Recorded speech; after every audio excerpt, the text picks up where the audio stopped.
Hello there and welcome to History for Lunatics. I'm so glad you're here tonight. Settle in somewhere comfortable if you can. Maybe you have a blanket nearby, maybe a cup of tea, maybe you are listening from bed with one eye already half closed, which is honestly one of the finest ways to approach history. And tonight, we are going into a period most people think they already understand. The Great Depression.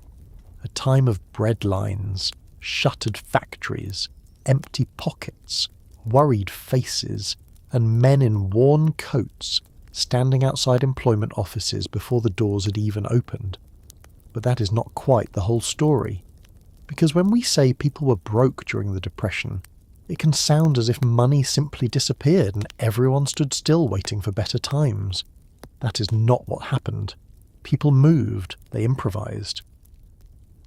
They sold, stitched, hauled, swept, repaired, traded, rented, pawned, cooked, carried, picked, borrowed, and in countless small ways kept life from collapsing completely.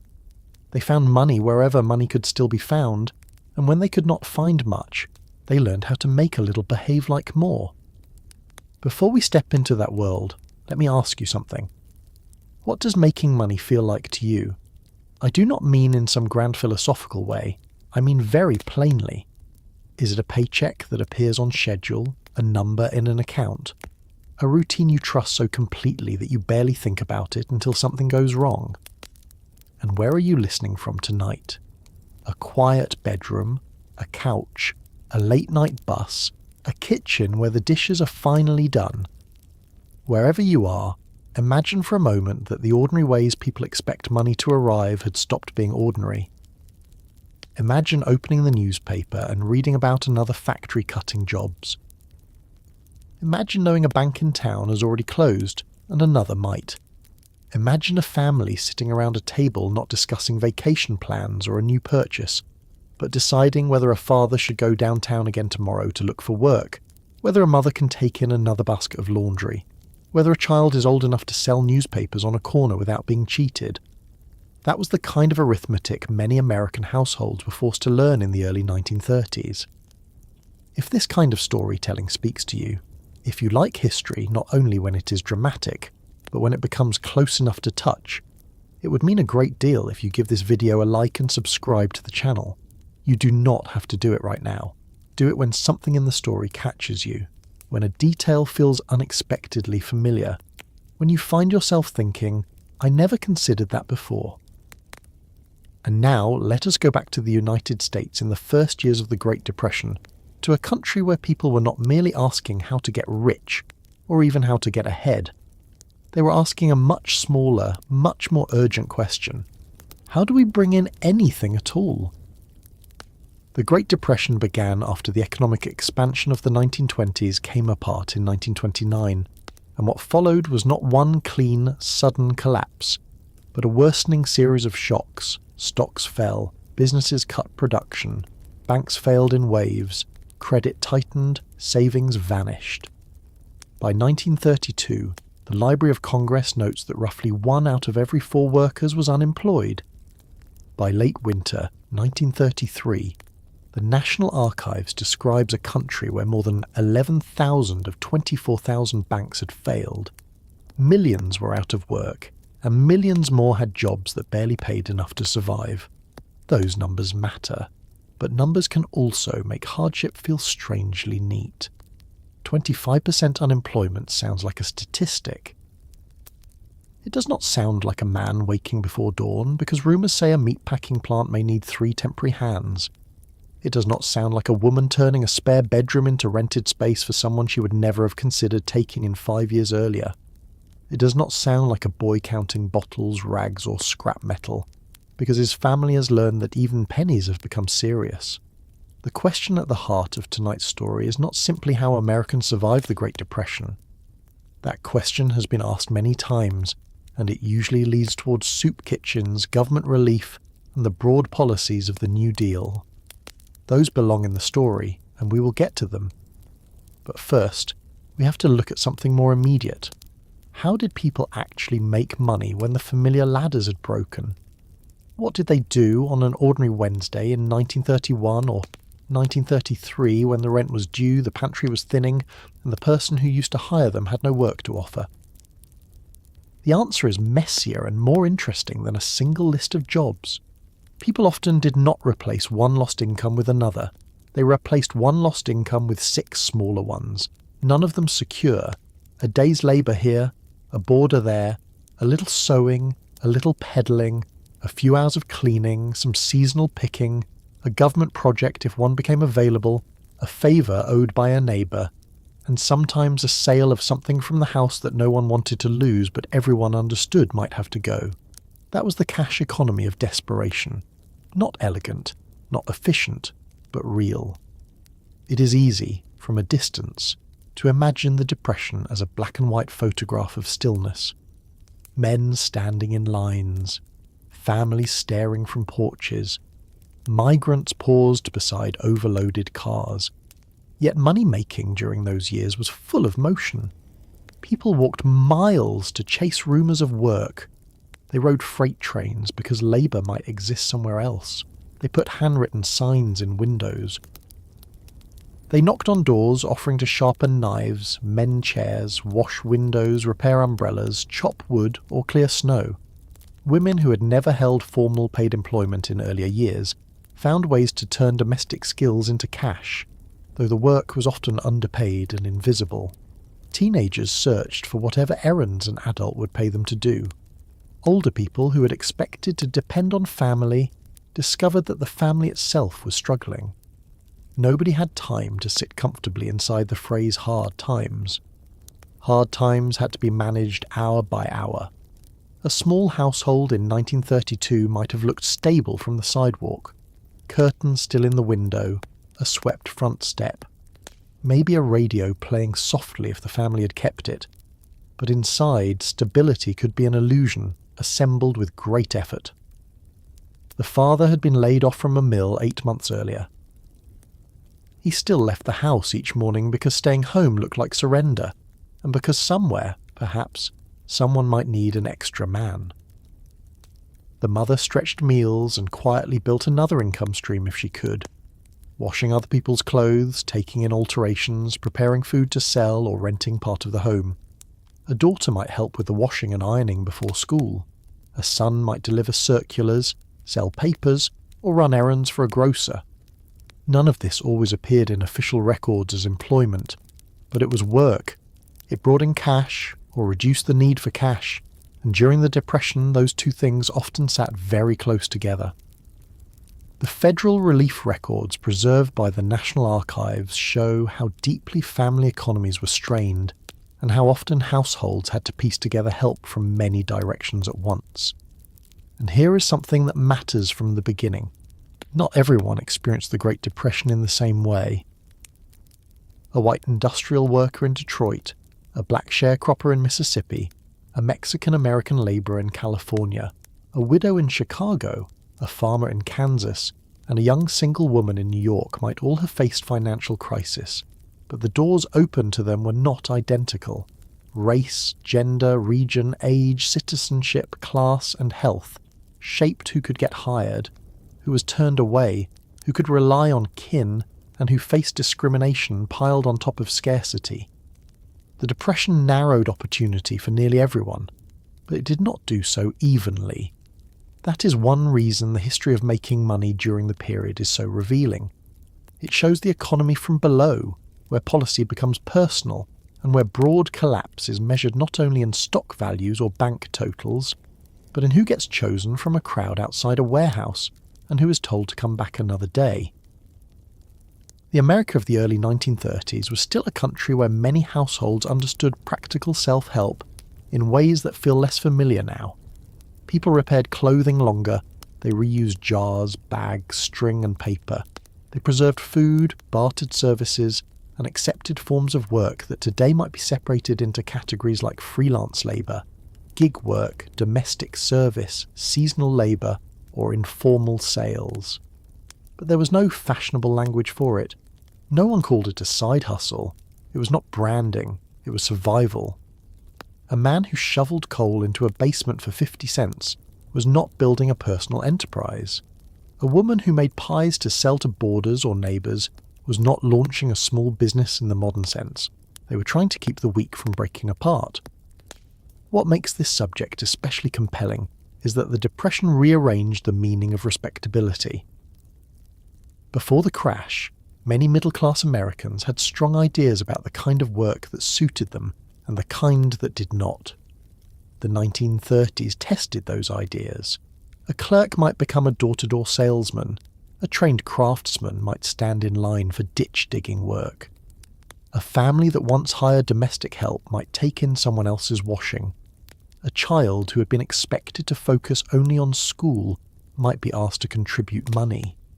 Pride did not disappear, but hunger had a way of pressing on pride until it became less rigid.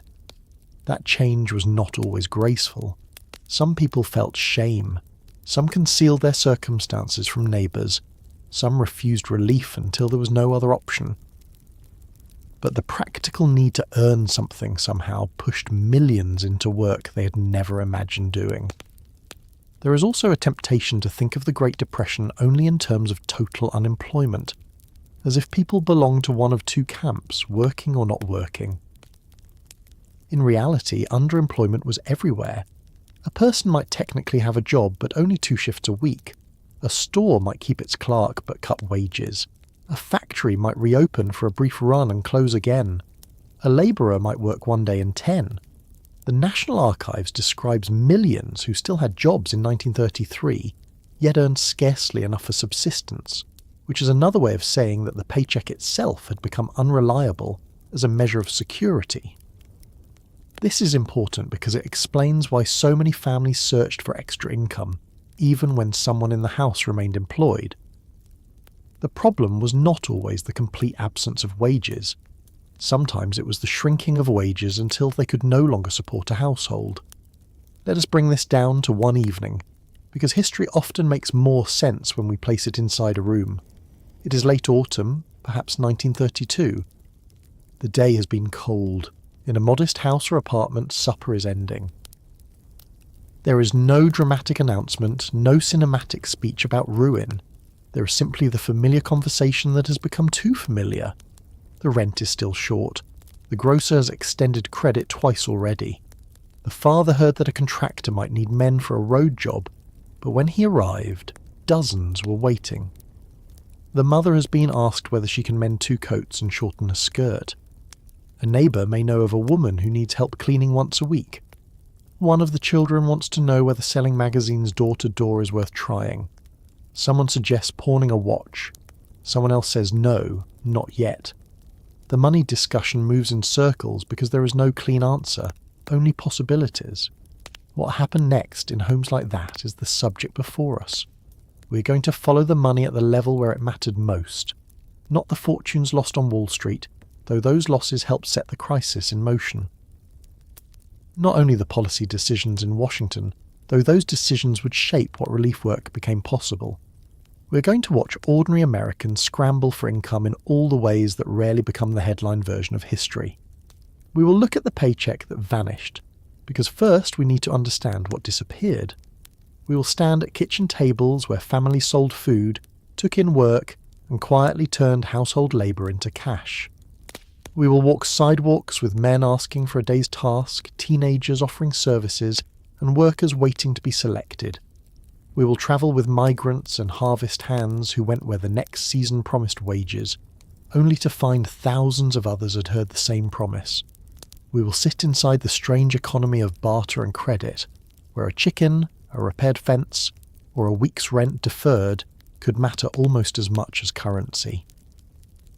And eventually we will arrive at the government paycheck, the relief job, the CWA crew, the WPA project, the new and often controversial idea that when private employment failed, public work might become the bridge between idleness and survival.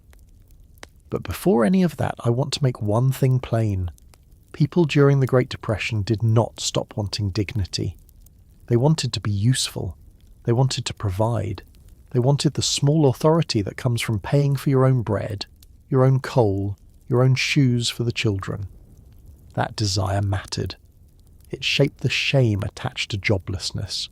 It explains why relief could be both desperately needed and emotionally difficult to accept. It explains why men walked all day looking for work that probably did not exist, and why women worked late into the night at tasks that barely paid. Money was never just money. It was evidence to oneself and others that one had not become helpless. There is a line running beneath almost every Depression-era account of work, and it is this: the search itself became labour. Looking for work took time. Shoe leather, newspaper reading, rumour chasing, waiting, and repeated disappointment. The job seeker was not resting. He was performing an exhausting daily ritual with no guarantee of reward. The mother scanning for possible income was not idle. She was calculating what could be sold, what could be offered, what could be postponed, and what absolutely could not. A teenager who went from shop to shop asking whether any errand work was available was already doing the unpaid work of trying to become paid. In that sense, one of the most cruel features of the Depression was that it made people labour intensely for the chance to labour. And still, Americans found ways, not enough ways, not fair ways, not always dignified ways, but ways. A few coins from selling apples, a little pay from sweeping a storefront. A boarder's rent tucked into a kitchen jar, a morning unloading crates, a day picking fruit, a week on a local road project, a sewing job completed under weak lamplight, a child's paper route, a husband's temporary work with a cousin's truck. These small earnings rarely solved the whole problem, but they often solved the next problem. That distinction matters. During a crisis, people may stop planning months ahead and begin planning until Friday, then until Tuesday, then until supper. So tonight, we begin not with the crash itself, and not with presidents or bankers, but with the ordinary paycheck and what happened when it stopped arriving. Because once that reliable envelope disappeared, everything else in the household began to change. The schedule changed, the marriage changed, childhood changed, pride changed, the value of the nickel changed. And the American home, in millions of quiet cases, became not only a place to live, but a place where every available skill had to be reconsidered as a possible source of income. That is where we're going next. The first loss was not always the house, or the bank account, or the furniture. Very often the first loss was simpler. It was the familiar certainty that work tomorrow would pay what work yesterday had paid. And when that certainty broke, people began making money in ways they had never expected to need. There is a particular kind of fear that comes from losing work in a society built around the assumption that work will still be there tomorrow. Not a sudden, theatrical fear. Not the kind that arrives with a crash of thunder or ether than that. It begins with a shorter shift, then a rumour in the locker room, then the foreman saying things are slow and everyone should go home early, then 1 week when the pay envelope feels thinner, then another when there is no envelope at all. By the early 1930s, millions of Americans discovered that the most important object in a household might not be the stove, the car, the radio, or the family Bible. It might be a small paper packet handed over on Friday afternoon. And when that packet stopped appearing, the whole arrangement of life began to loosen. In 1933, the Bureau of Labor Statistics later estimated that about 12.8 million Americans were unemployed, roughly 1/4 of the civilian labour force, and March of that year appears to have been the worst month for joblessness in the country's history. For those who still had work, wage income had fallen sharply as well, meaning that even employment no longer guaranteed stability. Stand how people actually made money during the Great Depression, we first have to understand what they lost. A paycheck was not merely money, it was rhythm. It told a family when the rent could be paid, when coal could be ordered, when shoes might be bought, whether meat could be added to supper, whether a doctor could be called without first holding a debate at the kitchen table. The paycheck arranged time. It separated workdays from Sundays, hope from worry, pride from embarrassment. A man might complain about his job every evening and still feel his chest tighten the moment that job was threatened, because the irritation of labour was nothing compared with the humiliation of being unable to find any labour at all. Imagine a machinist in Cleveland in 1931. He is not rich. He has never expected to be rich. He has a wife, perhaps 2 children, a rented house, a coat that is beginning to shine at the elbows, and a certainty built from years of routine. He rises early, eats quickly, carries a lunch pail, and enters a factory whose sounds have become part of his nervous system. Metal striking metal, belts moving, men calling over machinery. Then orders decline. The shop floor grows quieter. A section closes. The men still report for work, but not every day. Then the company announces reduced hours. Everyone tells himself this is better than layoffs. Better a little than nothing, but a little becomes less. The household budget does not shrink politely in proportion. Rent remains rent. Food remains necessary. Children continue growing out of shoes at the exact same insulting speed. Coal does not cost less because the mill is slow, and soon the family is not asking whether they can save this month. They are asking what can be delayed without causing immediate damage. This is one of the details that matters most. The disappearance of regular work did not always arrive as a clean dismissal. Sometimes it came in the form of part-time work, rotating days, reduced hours, and lowered wages. The Department of Labour's history of the period notes that many firms adopted work sharing after 1929. United States Steel, one of the giants of American industry, had 224,980 full-time employees in 1929. By 1932, that number had shrunk to 18,938, and on April 1st, 1933, none of the workers still on its payroll were full-time. They were all part-time. That is a staggering transformation, but it also describes something very intimate. A worker could still say he had a job and yet no longer earn enough to live as he had lived before. Something especially cruel about underemployment, because it preserves the appearance of normal life while hollowing out its substance. A man still leaves the house in the morning. A woman still tells a neighbour that her husband is working. Children may still believe things are nearly all right because their father still has a place to go. But the arithmetic has changed. If the old weekly wage supported the household with care, half that wage does not support it with greater care. It simply fails more slowly. Bills begin to stack. Credit at the grocer stretches. A rent payment is late, then late again.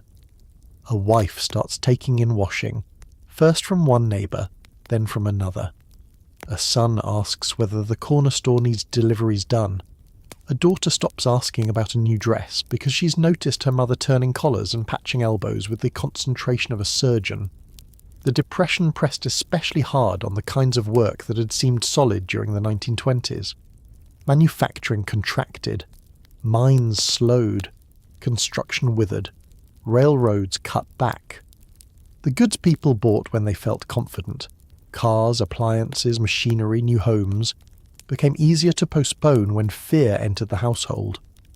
When purchases stopped, factories stopped needing as many hands. When construction halted, carpenters, masons, painters, plasterers and labourers found themselves looking for jobs that no one had money to begin. The human mind does not always grasp economic contraction in charts, but it does grasp a row of idle men outside a plant gate, each one scanning the face of the hiring boss for the smallest sign of hope. He needs perhaps 5 men. 50 have come. Everyone stands a little straighter when the door opens. You can almost see how the ritual worked. Before dawn, a man hears there may be unloading work at a warehouse near the rail yard. He leaves home early to increase his chances, because everyone knows chance is part of employment now. He may have eaten little. He may carry no lunch because there is no point packing one until he knows he has a day to work. At the yard, the line is already there. Older men, younger men, immigrants, veterans, men who once had steady trades, and men who have been living job to job for years. The employer steps out and begins choosing. He does not need to explain why this one and not that one. Strength helps. Familiarity helps.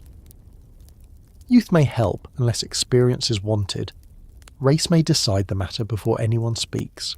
A man can be healthy, punctual, willing, and still walk home with nothing because there were simply too many bodies for too few tasks. This constant search for work changed the texture of daily life. Unemployment was not rest. It was a full schedule without wages. Men read classified ads until the newspaper ink smudged their fingers. They visited factories, docks, depots, garages, storefronts, and municipal offices. They waited outside employment bureaus. They stood in halls, on sidewalks, in lobbies, in cold wind and under summer sun. They heard, "Nothing today." They heard, "Come back Monday." They heard, "We'll keep your name." They heard nothing at all. And then they returned home, where everyone tried to read the answer from their face before asking the question aloud. It is worth pausing on that return home, because this is where the vanishing paycheck became more than an economic event. It became a family drama that repeated itself day after day. A father who had spent 10 hours looking for work might step through the door feeling as tired as if he had laboured the entire day, only without the relief of pay. He might sit quietly. He might speak too sharply because shame has a habit of disguising itself as irritation. His wife might ask gently, "Any luck?" or avoid asking until later. The children might know enough to stay out of the way. Some families responded with tenderness, others frayed. The Depression did not invent tension inside homes, but it gave tension more places to live. What made this worse was that many Americans had been taught to believe that a willing worker could always find something if he tried hard enough. The Depression exposed the limits of that belief. There were men who tried every day, walked until their soles wore thin, and still failed because the work was not there. This distinction mattered. In earlier moral language, joblessness could be treated as personal defect. During the Depression, it became too widespread to explain away so comfortably. When millions of people were unemployed at once, when entire industries were shrinking, when wages collapsed even for those still on payrolls, the old habit of blaming every individual became harder to defend, though many continued trying. Of regular work also changed how long people waited before accepting work they once would have dismissed. A man who had worked as a printer might shovel snow. A salesman might unload produce. A carpenter might seek ditch-digging work. A clerk might wash windows. People did not necessarily think less of honest labour, but class, training and identity mattered. A white-collar worker forced into casual manual labour might feel that he had fallen. A skilled tradesman taking work at half his former wage might feel he had been made cheap. Yet the rent did not care about identity. The grocer did not ask whether a man had once earned more. Money collected from an unwanted job spent exactly as well as money earned from a respected one, and the Depression forced people to become practical in ways they might never have chosen. Women faced this vanishing paycheck from another angle. In many households, the husband's income had been treated as the main income, even when women contributed through unpaid domestic labour or occasional paid work. When that central wage disappeared, women often became the managers of emergency household economics. They found ways to stretch food, extend the life of clothing, delay purchases, and create income from tasks society already regarded as women's work. Sewing, laundry, cooking, childcare, rooming arrangements, and cleaning all became possible sources of cash. That did not mean women suddenly received fair recognition or fair pay. Often they received neither. But as the dependable male wage weakened or vanished, the household leaned harder on the labour that had always been there, and on the labour women now had to sell.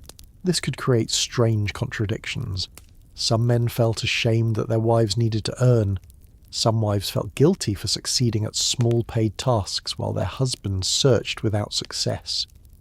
Children watched these adjustments and learned that adulthood was less stable than they had been told. In certain households, the depression of wages and the scarcity of jobs disrupted older ideas about authority. The man still might be considered head of the family, but if the food money that week came from his wife's ironing or his daughter's counterwork, everyone understood something had shifted, even if no one named it directly. Children were drawn into the emergency too. Teenagers who might otherwise have remained fully in school searched for part-time earnings. Boys sold newspapers, shined shoes, delivered parcels, helped in shops, or chased seasonal farm work. Girls babysat, assisted with sewing, worked in domestic service, or took low-paid tasks when they could find them. Younger children might collect bottles, scrap paper, coal fragments fallen from rail cars, or anything else that could reduce a household expense or produce a few cents. None of this automatically meant childhood vanished, but it narrowed. A child who hears adults discuss money every night grows older faster, whether anyone wants that or not. The paycheck's disappearance also exposed how thin the margin of security had been for many families even before 1929. The 1920s are often remembered through jazz clubs, automobiles, radios, and a bright national confidence, but plenty of Americans had entered the Depression with little savings and little cushion. Farmers had struggled throughout much of the decade. Workers in some sectors had never enjoyed the full prosperity advertised in magazines. Black workers, immigrant labourers, Mexican-American communities, and many rural families had lived close to the edge long before the crash. When the economy buckled, those already near the bottom had less distance to fall before hitting desperation. The Depression did not distribute pain evenly. It struck in a country already arranged by inequality. Another point that is easy to miss when we picture men leaving factories with lunch pails in hand for the last time. Job loss during the Depression often changed a person's sense of time. A working day has shape: morning, lunch, shift end, payday. Unemployment can make the days blur. Monday resembles Thursday. A person rises early because he must look for work, but by late afternoon the day may feel wasted, even if he spent it in effort. Evening brings no satisfying exhaustion from a task completed, only the mental strain of deciding where to go tomorrow. In diaries, letters, and later recollections, people often remembered not only hunger or money trouble, but waiting. Waiting to be called, waiting to hear back, waiting for a plant to reopen, waiting for a crop job, waiting for relief. Waiting became one of the occupations of the Depression. Some men refused to stay home during daylight hours because they feared what the neighbours might think. They went out even when prospects were poor, partly to search and partly to preserve an image of movement. A man walking the streets with purpose could still look employed from a distance. Sitting on his own front step at 10 in the morning invited questions he might not have the strength to answer. Pride remained active even when opportunity did not. This is one reason many accounts of the era describe long, exhausting circuits through town. The job hunt was economic, but it was also social. A person wanted to be seen trying. Employers knew this. Some used the desperation of the labour market to cut wages or demand more for less. When 10 men stood ready to accept the same job, bargaining power shifted sharply toward whoever held the job. The FDR Library notes that wage income for employed workers fell 42.5% between 1929 and 1933, a statistic that reveals how deeply insecurity reached even those not counted among the unemployed. A household could suffer a major economic injury without a formal layoff ever taking place. A lower wage could mean the children's shoes waited another month, the doctor was avoided, meat disappeared from the table and credit became routine. Law work did not vanish everywhere at once. That unevenness created its own kind of torment. One brother might still have a decent job while another lost his. One neighbourhood might look bruised but functioning while another seemed emptied out. A family whose income had collapsed could live next door to one that still paid for piano lessons. This closeness of hardship and relative comfort made comparisons unavoidable. A person did not simply know that the country was suffering. He knew that his cousin still worked, that the grocer still expected payment, that a neighbour's laundry line held children's clothing newer than his own. Poverty is difficult in any form. Poverty in full view of those who have not fallen quite as far can be especially sharp. In some homes, the loss of a paycheck began with careful optimism. We have savings. Things will improve by spring. The factory will reopen. The bank trouble cannot last. Then spring passed. Savings dwindled. Employers remained silent.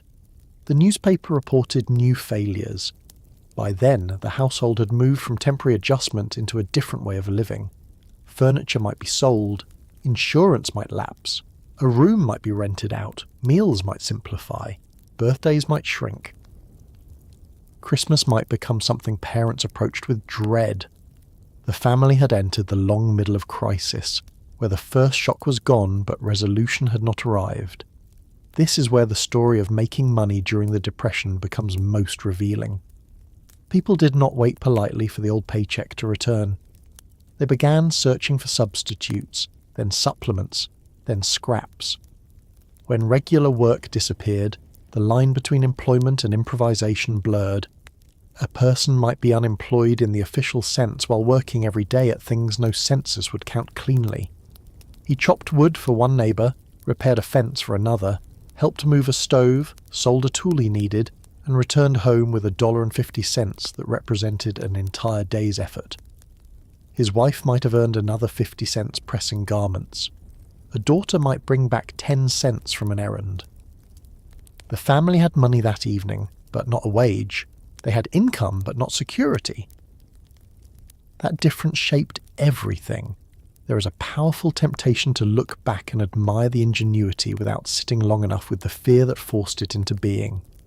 People were resourceful, yes. They were clever, persistent, capable, and often astonishingly disciplined. But ingenuity under pressure is not a quaint virtue. It is frequently the last tool available when systems have failed. The vanishing paycheck did not inspire creativity as a pleasant exercise. It demanded it. That is why so many Depression-era money-making strategies feel both impressive and heartbreaking. A woman selling homemade pies to boarders is enterprising. She's also doing it because the wage that once bought flour and lard is gone. A boy hawking newspapers on a corner is industrious. He's also helping cover needs adults cannot meet alone. By the time a household fully understood that ordinary work might not return soon, almost everything inside it looked different. The kitchen became a workplace. The porch became a possible sales counter. The spare room became rentable. The children became helpers.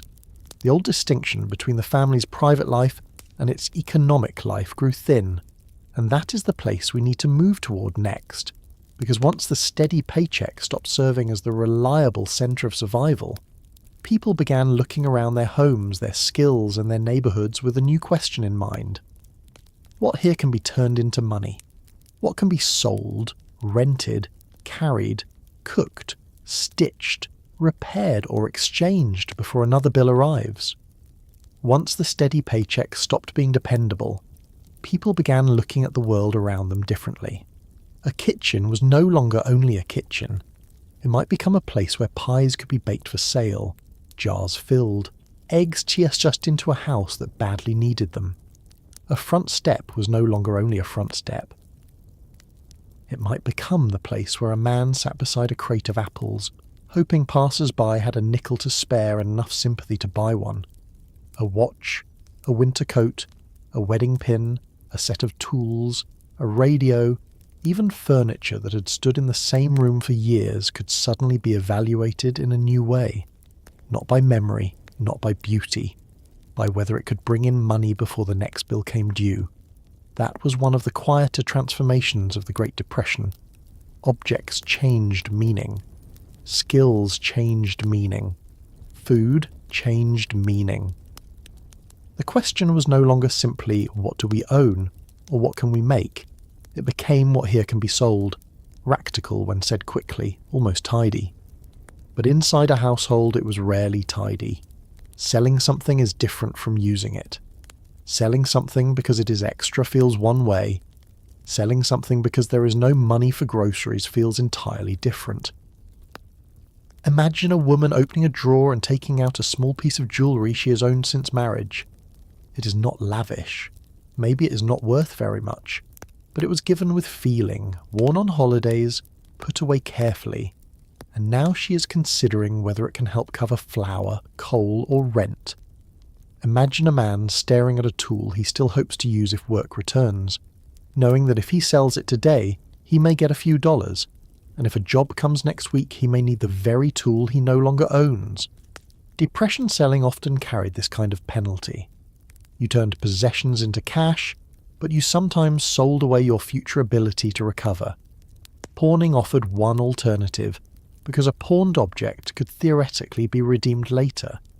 Yet many poor and working-class Americans had long relied on pawn shops precisely because ordinary wages were not always enough, and during the Depression those shops became even more important places to convert household goods into temporary money. Easy to misunderstand if you only picture it as a cluttered storefront full of strange relics. During hard years, it could function almost like an emergency bank for people banks would never serve in time. A person brought in something portable and valuable enough to secure a small loan.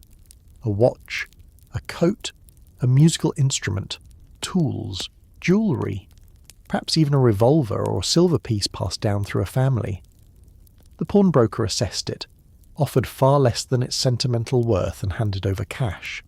If the borrower repaid the loan with interest, the object returned home.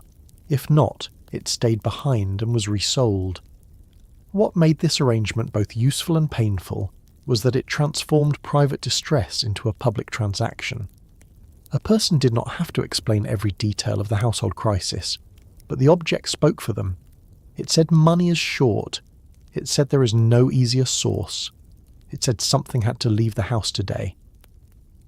Historians of pawning have emphasised that this was not a fringe behaviour among the poor.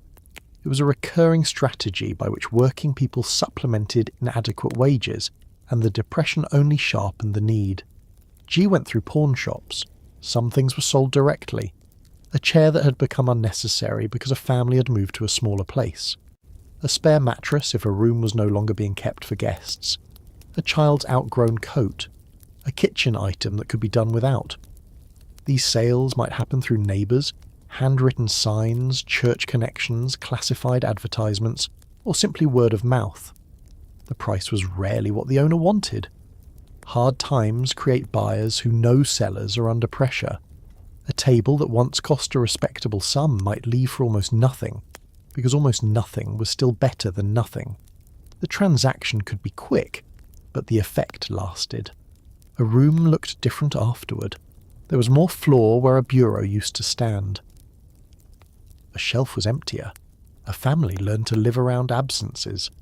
The Depression was full of visible absences like that, things that had not broken or worn out, but had simply been translated into food money and vanished.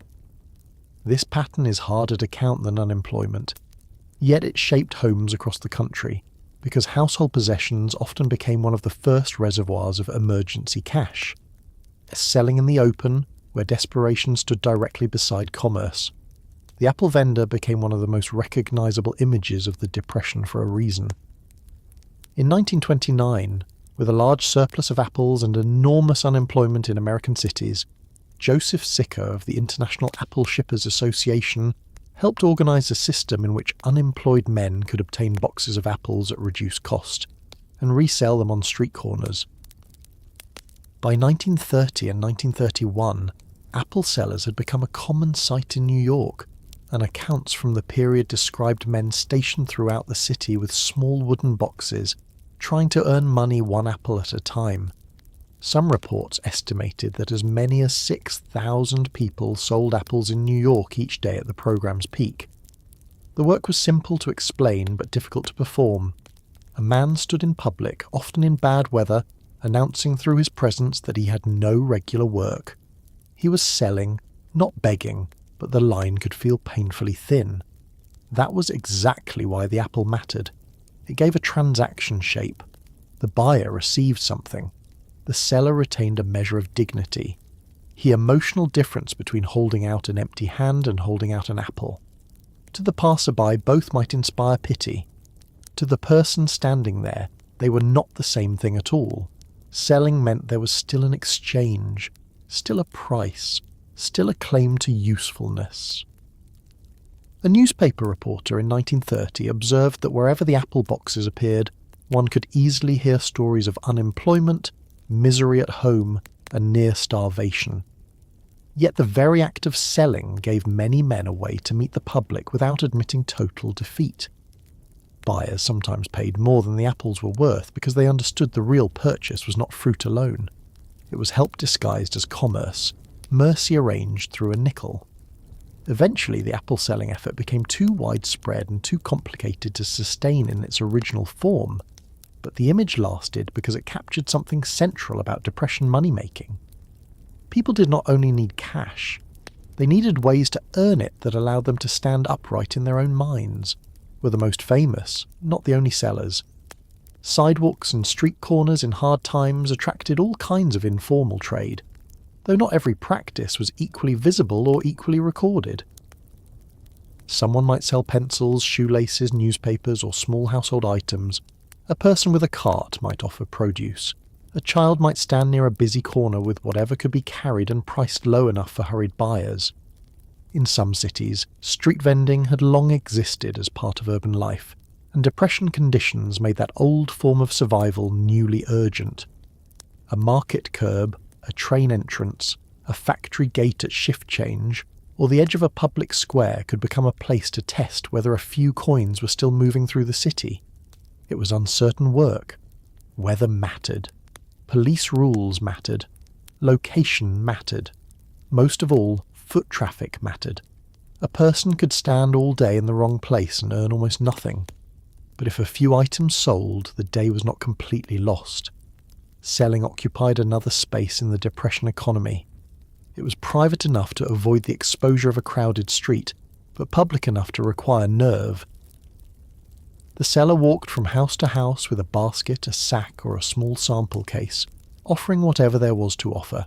Eggs from family chickens, berries gathered in summer, vegetables from a garden, flowers, if there were flowers, sometimes baked goods, sometimes handmade items. The work was slow because every front door asked for courage, a knock, a wait, a woman answering with a baby on one hip, and a look that already said she had little money of her own, a brief pitch, a polite refusal, or a sale small enough that both parties understood its importance. In one Depression-era oral history, Margaret Barrett recalled that her mother sold eggs in town to buy staples, meat, and other necessities, and that the children picked wild blackberries, which their mother sold to people in town, including one customer who purchased 10 gallons at 10 cents a gallon. It was not a glamorous income stream. It was pin money, in her words, but pin money during the Depression could matter a great deal, is valuable because it shows how selling often emerged from ordinary household life rather than from formal business plans. Chickens were already present. Berry patches already existed. The mother did not need a storefront. She needed time, effort, access to buyers, and enough confidence that what the household produced could be exchanged for cash.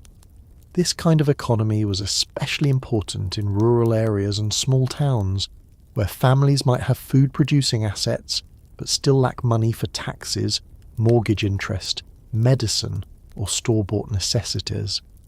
A farm family could have milk, eggs, vegetables, or berries and still be poor in cash. That distinction is easy to miss. Hunger and cash shortage were related but not identical. People might eat something from their own land and still be unable to pay a debt. Selling a dozen eggs did not mean abundance. It often meant converting a small part of household production into the money required by a world that still demanded payment in dollars. Able became another kind of counter. During the Depression, women were often expected to stretch family resources with extraordinary skill, and food stood at the centre of that effort. Advertisements, household advice, and budget-oriented cooking materials from the 1930s show just how intensely American families were being pushed toward frugality in the kitchen. That frugality sometimes expanded into income. A woman who made good bread, rolls, pies, preserves, noodles, tamales, or other foods familiar in her community might sell them quietly to neighbours, workers, lodgers, or local shops. Not every sale left a paper trail, which is part of the reason this labour is easy to understate. Yet it fits the larger pattern of the Depression household. Existing domestic skills were redirected toward the cash problem. A loaf was no longer only supper. Under the right conditions, it could be part of the rent. A jar of preserves might represent both thrift and trade. A kitchen could become a place where food was made twice over, once for the family and once for money. Yeah, not to romanticize this. Selling food from home sounds warm from a distance. In reality, it often meant more labour piled onto an already full day. Ingredients had to be obtained cheaply. Fuel cost money. Containers had to be saved. The food had to be prepared early enough to sell while fresh. Buyers had to be found. And because so many households were struggling, customers could not always pay much. Some might ask for credit. Others might promise to buy next week and never return. The woman doing this work had to balance generosity with survival, community feeling with the blunt need to bring money home. If she underpriced her goods, she exhausted herself for almost nothing. If she priced them higher, neighbours might not buy. The Depression created endless little negotiations like that, none of them dramatic alone, all of them wearing in the aggregate, dissipated in selling more often than adults later like to remember. A child could be sent with eggs, fruit, or homemade items to a familiar customer. Older children might deliver purchases, hawk papers, or help gather what their mother intended to sell. In a farm family, berry picking was not a quaint summer diversion when the berries were destined for town. It was contribution. Margaret Barrett's recollection of children helping collect blackberries reflects this kind of household economy, where small hands enlarged what could be sold. The money earned might be modest, but the lesson was large. Children learned that the family needed everyone's effort. They learned that time could be priced. They learned that a patch of berries was not just part of the landscape, it was potential income. Oh, a difference between selling what a family produced and selling what a family could no longer afford to keep. One carried a trace of agency. The other often carried defeat. A basket of eggs suggested management, continuation, maybe even a little competence under pressure. A piano being sold from the parlour suggested a line had been crossed. Of course, the distinction was not always clean.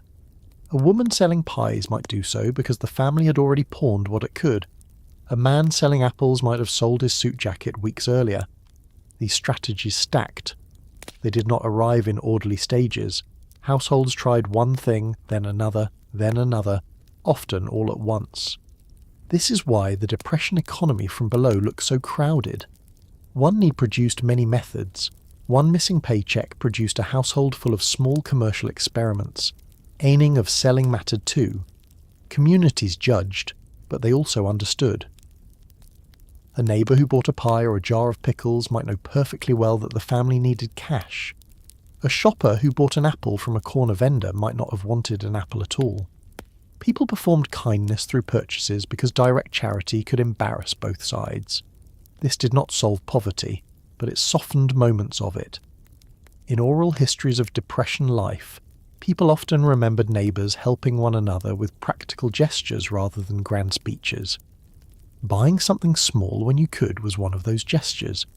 It allowed help to pass under the cover of exchange.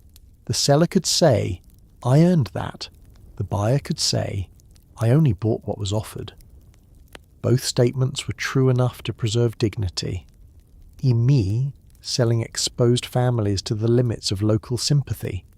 If everyone in a neighbourhood was poor, there were only so many pies to be bought, so many eggs to absorb, so many apples people could afford even out of kindness. A town where many women tried to sell baked goods or produce could quickly become saturated.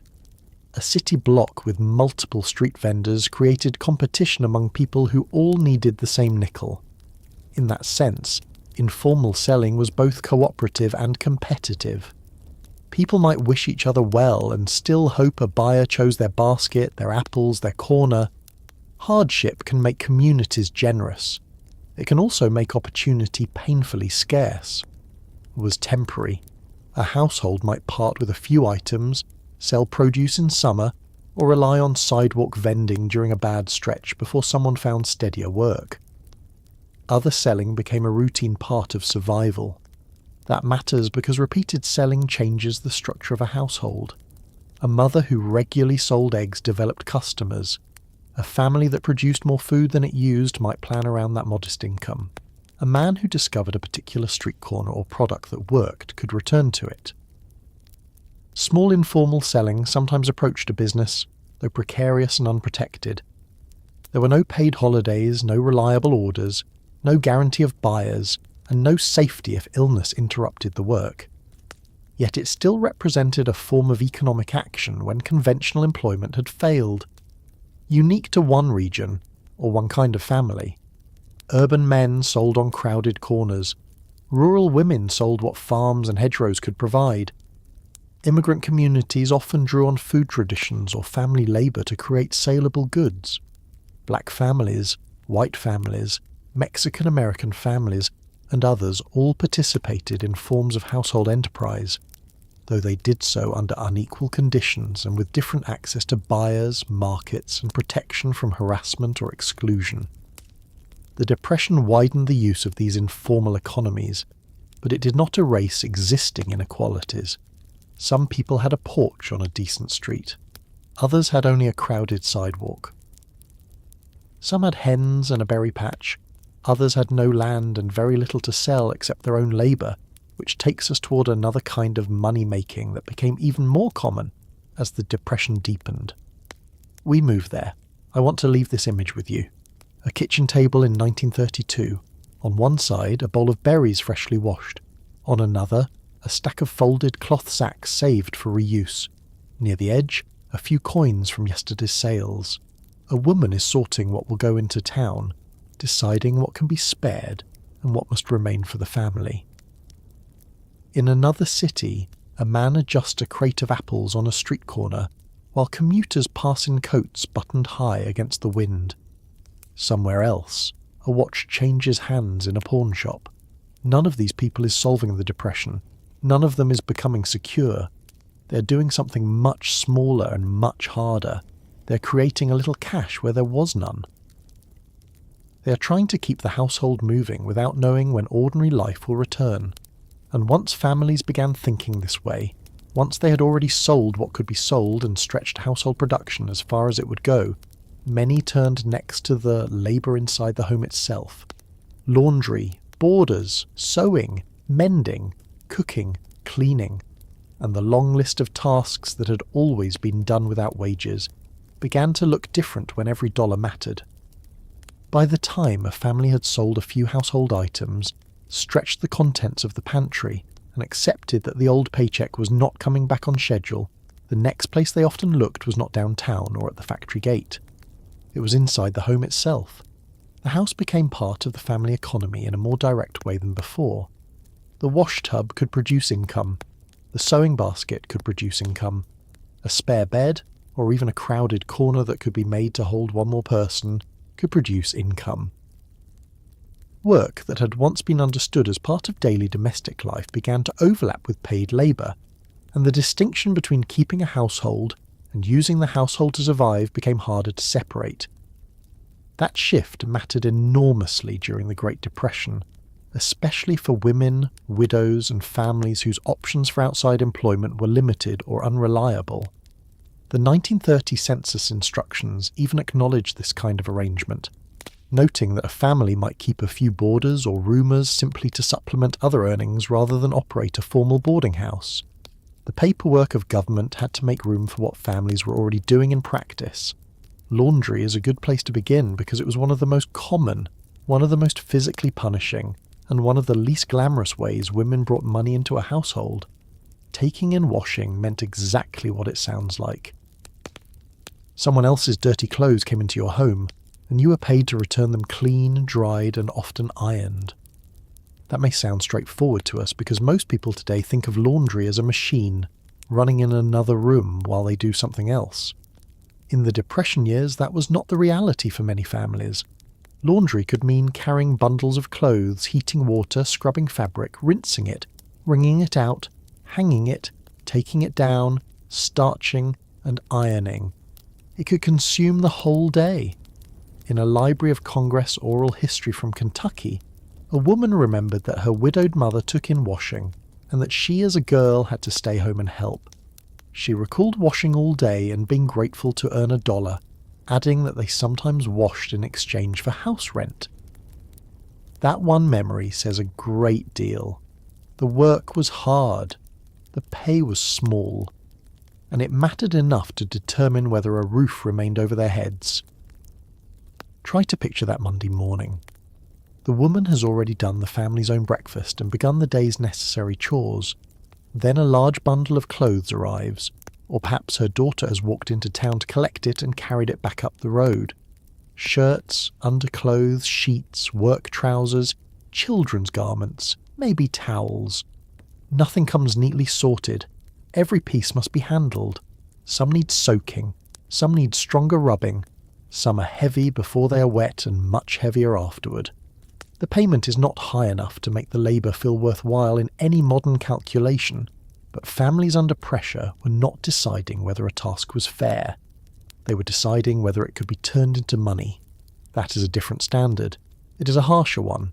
$1 earned by washing all day was still $1 that could be converted into food, rent, kerosene, medicine, or a bit of credit restored at the store.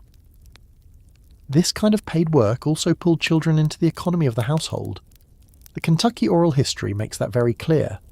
The daughter was not simply nearby while her mother worked. She helped. That happened often in family labour, not only in laundry, but in all forms of home-based income. Children watched younger siblings while a mother worked, carried bundles, ran errands, gathered garments from customers, helped hang clothes, or learned to mend and sort. Childhood did not always stop during the Depression, but it was often rearranged around the needs of the household. School still mattered. Play still existed.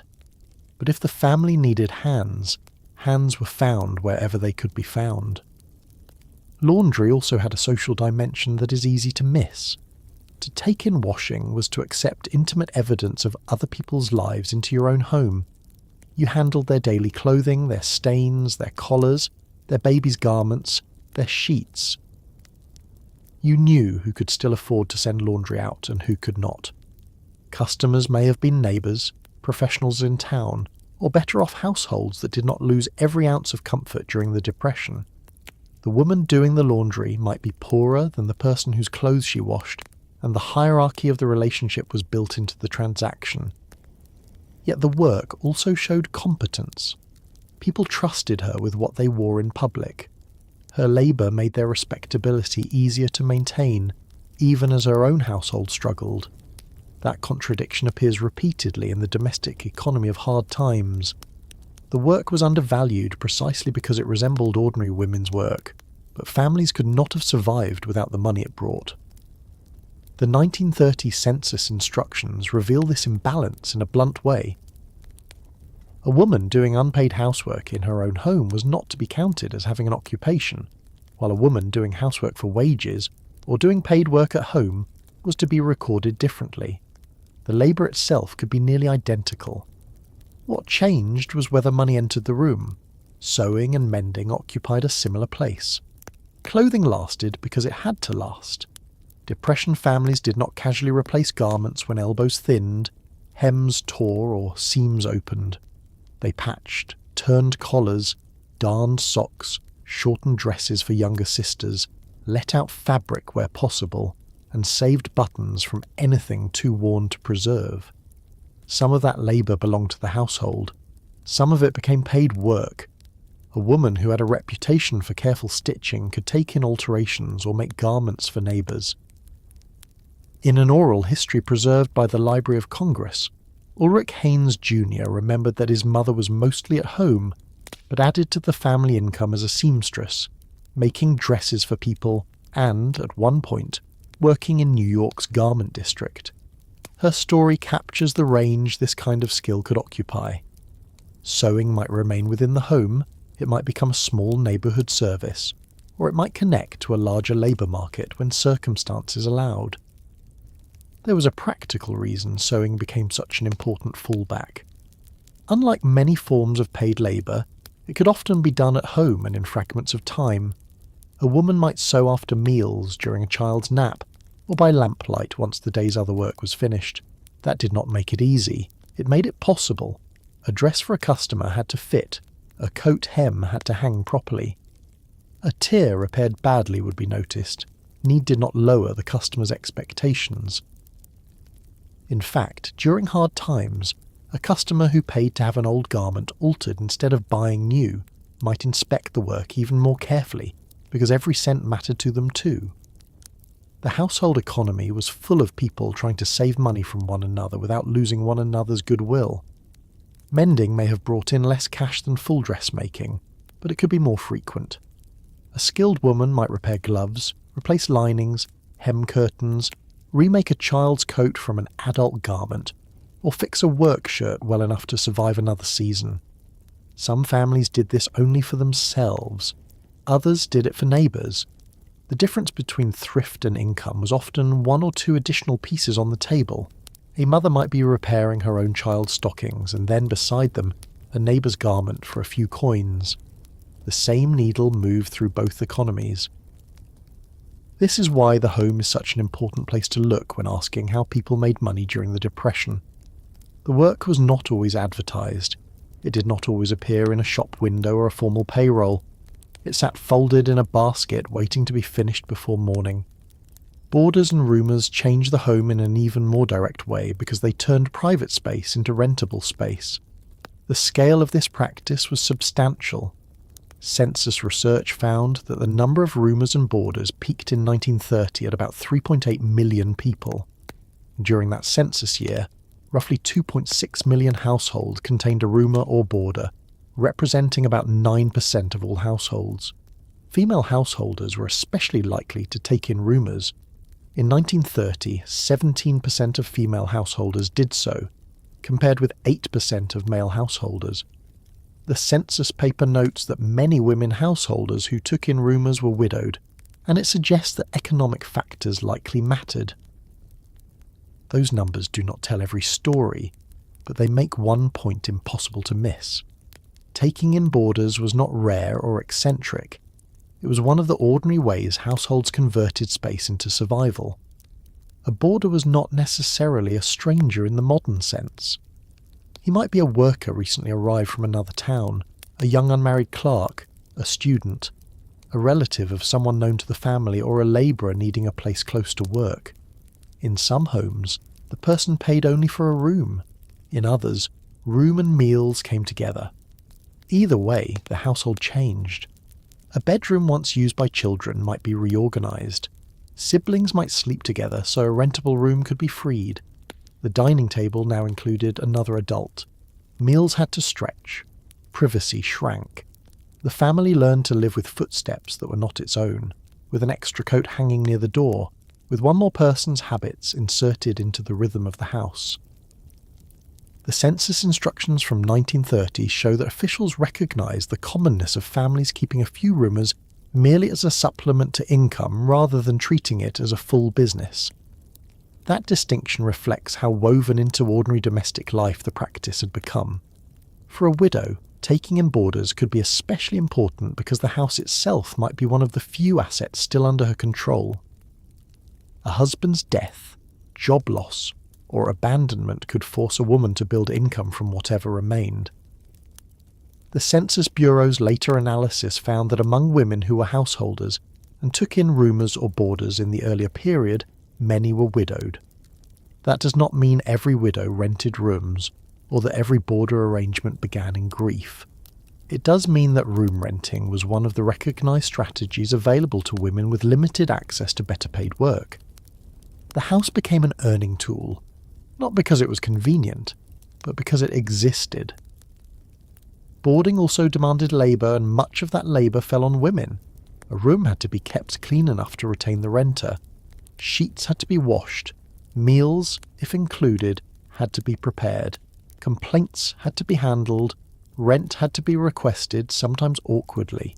The family might rely on the boarder's payment, but the boarder might also be short of cash. Then the household faced a difficult question. Press hard and risk losing him. Wait and risk failing to meet its own needs. The Depression produced many arrangements that depended on patience and tension at the same time. A boarder could ease a household situation without making it comfortable. He could help pay for coal and still make the home feel less like home. There is another layer to the boarding story. Families did not always take in roomers only because they had spare space. Sometimes they created spare space by reducing their own comfort. Children moved to an attic, a porch, or a shared bed. Parents accepted more crowding. The boarder occupied the best room because the best room could be sold. It is one thing to rent unused space. It is another to rearrange the family around income. The statistics do not show that sacrifice directly, but they help us understand how widely households made room for outsiders when money was short. This is a reasonable inference from the scale of rooming and the census's recognition that families took in boarders as supplemental income. Home-based income also carried emotional consequences. A family that took in laundry, mended other people's clothes, and rented a room could preserve itself materially while feeling that its boundaries had been breached. The house was still home, but it was also now a work site, a washroom, a sewing room, and a small business with no sign over the door. A woman might wake before everyone else, make breakfast, prepare a boarder's meal, wash a customer's clothes, mend a neighbour's dress, care for her own children, and still be described by official categories as not regularly employed unless the paid portion of that labour was properly identified. The census instructions make clear how much depended on classification. Paid work at home could count. Unpaid housework did not. This does not mean officials were blind to reality, but it does show how easily the full economic role of women's labour could disappear in the way society measured work. One reason this matters is that Depression households often survive through combinations of money, barter, deferred payment, and labour that did not fit neatly into official categories. The Kentucky woman's memory that her family washed for house rent is a perfect example. No cash may have passed through their hands for that part of the arrangement, yet real economic value changed sides. Laundry became shelter. Labour became rent. In a period when many families struggled to obtain actual dollars, these arrangements could matter as much as direct wages. They also reveal how survival depended on relationships. A landlord willing to accept work instead of money, a customer who continued sending laundry, a neighbour who paid for mending, a boarder who stayed reliably. Each one became part of a household's fragile financial system. Consider a household where all three strategies operate at once. A father has intermittent labour, enough to bring in something but not enough to stabilise the week. His wife takes in laundry on Mondays and perhaps ironing on Tuesdays. She mends clothing in the evenings. A room formerly used for storage now belongs to a boarder who pays a small amount every Friday. One child helps carry laundry. Another keeps quiet when the boarder sleeps after a night shift. Meals become more carefully measured because one more adult must be fed at the table if board is included. The home is crowded and busy. There is almost no hour when it is simply resting. Yet compared with a household that has no such income streams, this one may be holding on. Barely perhaps, but holding. The Depression did not always produce dramatic acts of rescue. Often it produced exhausting systems of partial rescue that had to be repeated every week. It is also worth noticing that these forms of income were often gendered without being exclusively female. Women commonly took in washing, sewing, and boarders, but family survival depended on everyone adapting. A husband might help repair the room for a boarder, carry heavy laundry bundles, or deliver finished work if circumstances allowed. Children helped, as we have already seen. Still, the centre of this domestic economy rested heavily on women because the house, its routines, and its labour fell within their assigned sphere in the culture of the time. The Depression did not invent that pattern, it intensified it. Skills that had been expected of women as part of ordinary domestic competence became directly monetized under pressure. Yet the respect attached to the work did not always rise along with its economic importance. Have you ever noticed how quickly a home changes when work enters it? Even today, bring in a desk, a sewing project, a side business, or a stack of orders, and one room feels different. During the Great Depression, that transformation was much more serious because it was not about convenience.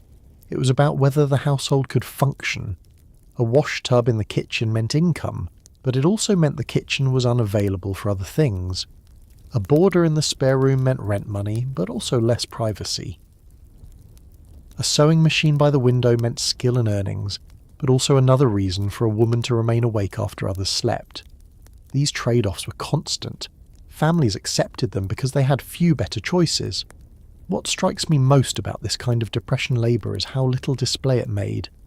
A man selling apples on a corner was visible. A crowd outside a factory was visible. Relief lines were visible. But the household economy often operated behind curtains, in back rooms, in kitchens that smelled of soap and starch, in bedrooms rearranged for rent, in evenings narrowed by the reach of a lamp over cloth. It was quiet work, not because it was easy, but because it was hidden inside the ordinary. That hidden quality is exactly why it deserves attention. Families did not survive the Depression only through large public programs or dramatic migrations. They survived because someone washed, stitched, rented, cooked, and negotiated one small arrangement after another. And once every useful corner of the home had been examined for its earning potential, many people still needed more. Laundry could help, boarders could help, mending could help. But not every household had customers, extra space, or a sewing skill others would pay for. So men, women, and children kept looking beyond the doorway toward whatever short task might be available nearby. A porch to sweep, coal to carry, snow to shovel, a crate to unload, a package to deliver. The money was small, often insultingly small, but when the home economy had already been stretched thin, even a nickel began to look like something worth chasing. By the time the home itself had been pressed into service, by the time laundry had been scrubbed for rent, clothing mended for coins, and spare rooms rented to people who were almost strangers, many families still found that the numbers did not work. There was never quite enough. The money from a boarder helped until he lost his own job and fell behind. The woman down the street who had been paying for laundry began washing her own clothes again. A sewing customer delayed picking up a repaired coat because she could not yet pay for it. Household income during the Great Depression was not a steady stream. It flickered. It appeared in small amounts, vanished without warning, and forced people to keep searching for the next possibility almost before the last one had been completed. That search often led out the front door and into a world of short tasks, casual labour, and little jobs that paid in nickels, dimes, a meal, or sometimes nothing but the promise that the person might call again. These were not careers, they were errands of survival. Odd jobs had always existed in American life, especially in working-class neighbourhoods, rural towns and immigrant communities where people had long made ends meet by filling gaps wherever they appeared. The Great Depression did not invent that kind of work. It made it far more important. When formal employment collapsed and underemployment spread, people who had once relied on a weekly wage began hunting for whatever a neighbour, shopkeeper, landlord, farmer, or small business might need done for a little money. Relief officials and researchers at the time understood that these scattered tasks existed, but they also knew odd jobs could not absorb the mass of unemployment. One contemporary relief study observed that odd jobs might be found for a limited number of people, while the great majority of the unemployed could not be sustained by frantic efforts to locate such work. That is the truth beneath this whole part of the story. Odd jobs mattered. They helped families survive, but they were not enough to repair what had broken. Think of winter first. because winter created work with an obvious deadline. Snow had to be moved, sidewalks had to be cleared, steps had to be made passable, storefronts could not wait until spring. In cities and towns, a boy with a shovel might go door to door after a storm asking whether the walk needed clearing. A man without regular work might do the same, though the work carried a particular sting for adults who had recently held skilled jobs. Oral histories of Depression childhood and family life preserve memories of mowing lawns in summer and shoveling snow in winter as common small ways of earning money when households needed every bit of help they could find. These tasks did not require an employer to reopen a factory. They required weather, a tool, stamina, and someone on the other side of the door willing to pay. There is something blunt about a shovel in the Depression. It says work is available only because nature has made a mess, and someone with more money than time wants it removed. A boy might see snow and think of sledding. A poor boy might also think of income. He watches the storm end, eats quickly, pulls on what gloves he has, and hurries out before too many others have begun knocking. The first few houses say no. One woman says her husband will do it. Another says they cannot afford to pay. At the fifth house, someone opens the door and agrees. The price is small, maybe only enough for a loaf, a little milk, or a contribution to the evening's groceries. But he works hard because the next house may be gone by the time he finishes. The snow itself becomes a kind of temporary labour market. It appears, offers a narrow window of opportunity, and then disappears, leaving the unemployed exactly where they were before, only slightly less empty-handed. Summer brought different work. Lawns needed cutting. Gardens needed weeding. Leaves needed raking later in the year. Wood might need stacking. A fence might need repairing. A cellar might need clearing. In rural and small-town communities, these tasks overlapped with farm chores, domestic maintenance and seasonal work. In a city, they might take place behind brownstones, beside shops, or in small yards where residents still wanted some order maintained despite the economy. The person seeking the work often had to ask directly. There was no application form for raking a yard, no personnel office for sweeping a storefront. A man or boy walked up and offered. That was one of the uncomfortable lessons of Depression odd job work. You needed not only the ability to do the task, but the willingness to expose your need face to face. Sweeping was another small task that could bring in a little money, especially around stores, markets, workshops, or businesses still trying to maintain appearances. A shopkeeper might not be hiring clerks, but he might pay a boy to sweep the entrance, carry out boxes, move crates, wipe down windows, or tidy a back room. The work could be irregular and informal. One day there was something to do. The next day there was not. A boy who became known as reliable might get called back. A stranger might be turned away. This mattered because trust functioned as a kind of currency. When wages were scarce, people often gave small tasks to someone they recognised, someone who had done the job before, someone whose family they knew. That meant those outside the neighbourhood, migrants, recent arrivals and unattached men, often had a harder time getting even the tiniest opportunities. The economy of odd jobs was local and personal, which could make it humane in one moment and exclusionary in the next. Carrying was work too. Coal had to be moved, packages delivered, groceries brought to older people, furniture shifted, trunks hauled, produce boxes carried from wagons or stalls. These jobs were not glamorous enough to leave much trace in the official record, but they appear in oral histories and in the broader pattern of casual labour that defined life for many Americans during the 1930s. A young person with strength and access to a busy street could sometimes earn a little by making himself useful. An adult might wait near a rail yard, market, warehouse or freight area in the hope that extra hands would be wanted for a few hours. The pay was often low because the worker had little bargaining power. If he declined, another person standing nearby might accept. That waiting is central to understanding this world. People did not always know in advance where work would appear. They gathered where it might, outside employment offices, near warehouses, by municipal relief bureaus, around hiring points in neighbourhoods where temporary labour had been handed out before. In some city work relief systems before the broader federal programs expanded, the number of available assignments was far smaller than the number of men who needed them. A Russell Sage Foundation study of emergency work relief described one employment bureau referring 280 men for city work relief placement, while other records from 1930 noted that many men received only one assignment of 3 days. The details varied by place, but the pattern was clear. A man could wait, qualify, and still receive only a brief ration of work because the demand was so overwhelming.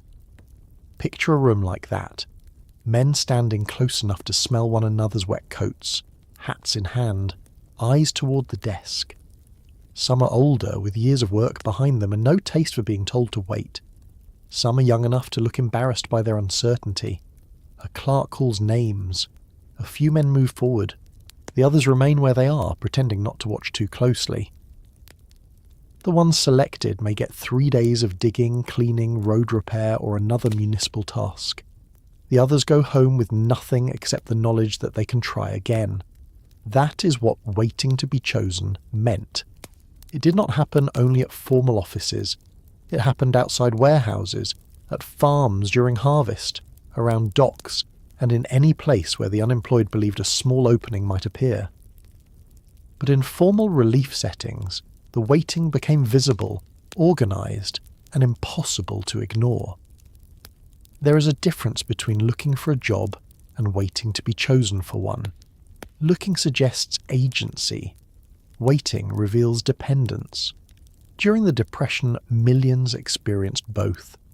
A man might spend the morning knocking on doors for yard work, the afternoon checking an employment office, and the evening asking at a store whether boxes needed moving. He was active the entire day. He was not lazy, not passive, not giving up. Yet every effort depended on someone else deciding there was a use for him at that exact moment. The economy had become a system of permission. You could be willing. You could be strong. You could be sober, punctual, and experienced. Still, if no one needed you, the day paid nothing.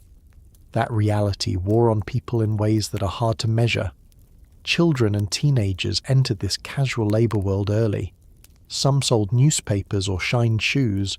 Others ran messages, carried parcels, or took whatever small work turned up near bus station stores, markets, and neighbourhoods. One oral history from the South remembers a boy of 9 or 10 taking a shoe shine box to the bus station, looking for customers and dodging police because the activity was not officially permitted there. It is a later recollection of Depression-era childhood, but it captures the improvisational nature of such work. Children saw adults struggling and looked for ways to contribute. Sometimes adults encouraged them. Sometimes necessity simply made the decision. The shoeshine box deserves a moment of attention, because it was such a compact piece of working equipment. A child could carry it. A customer understood the service immediately. The materials were relatively simple, but the work still required hustle. You had to approach strangers, make the offer, keep the rhythm going, polish well enough that they might choose you again, and accept rejection without lingering. The shoe belonged to the person with money. The child bent over it. That physical arrangement says something about class without anyone needing to explain it. Yet for the boy or girl collecting a few coins, the job could also carry pride. They had earned. They had brought something home. The depression-filled childhood with these double meanings, humiliation and competence sitting beside one another. Newspapers offered another route into small earnings. Selling papers had a long history, but in hard times the work became more than a childhood side activity. It was part of the family budget.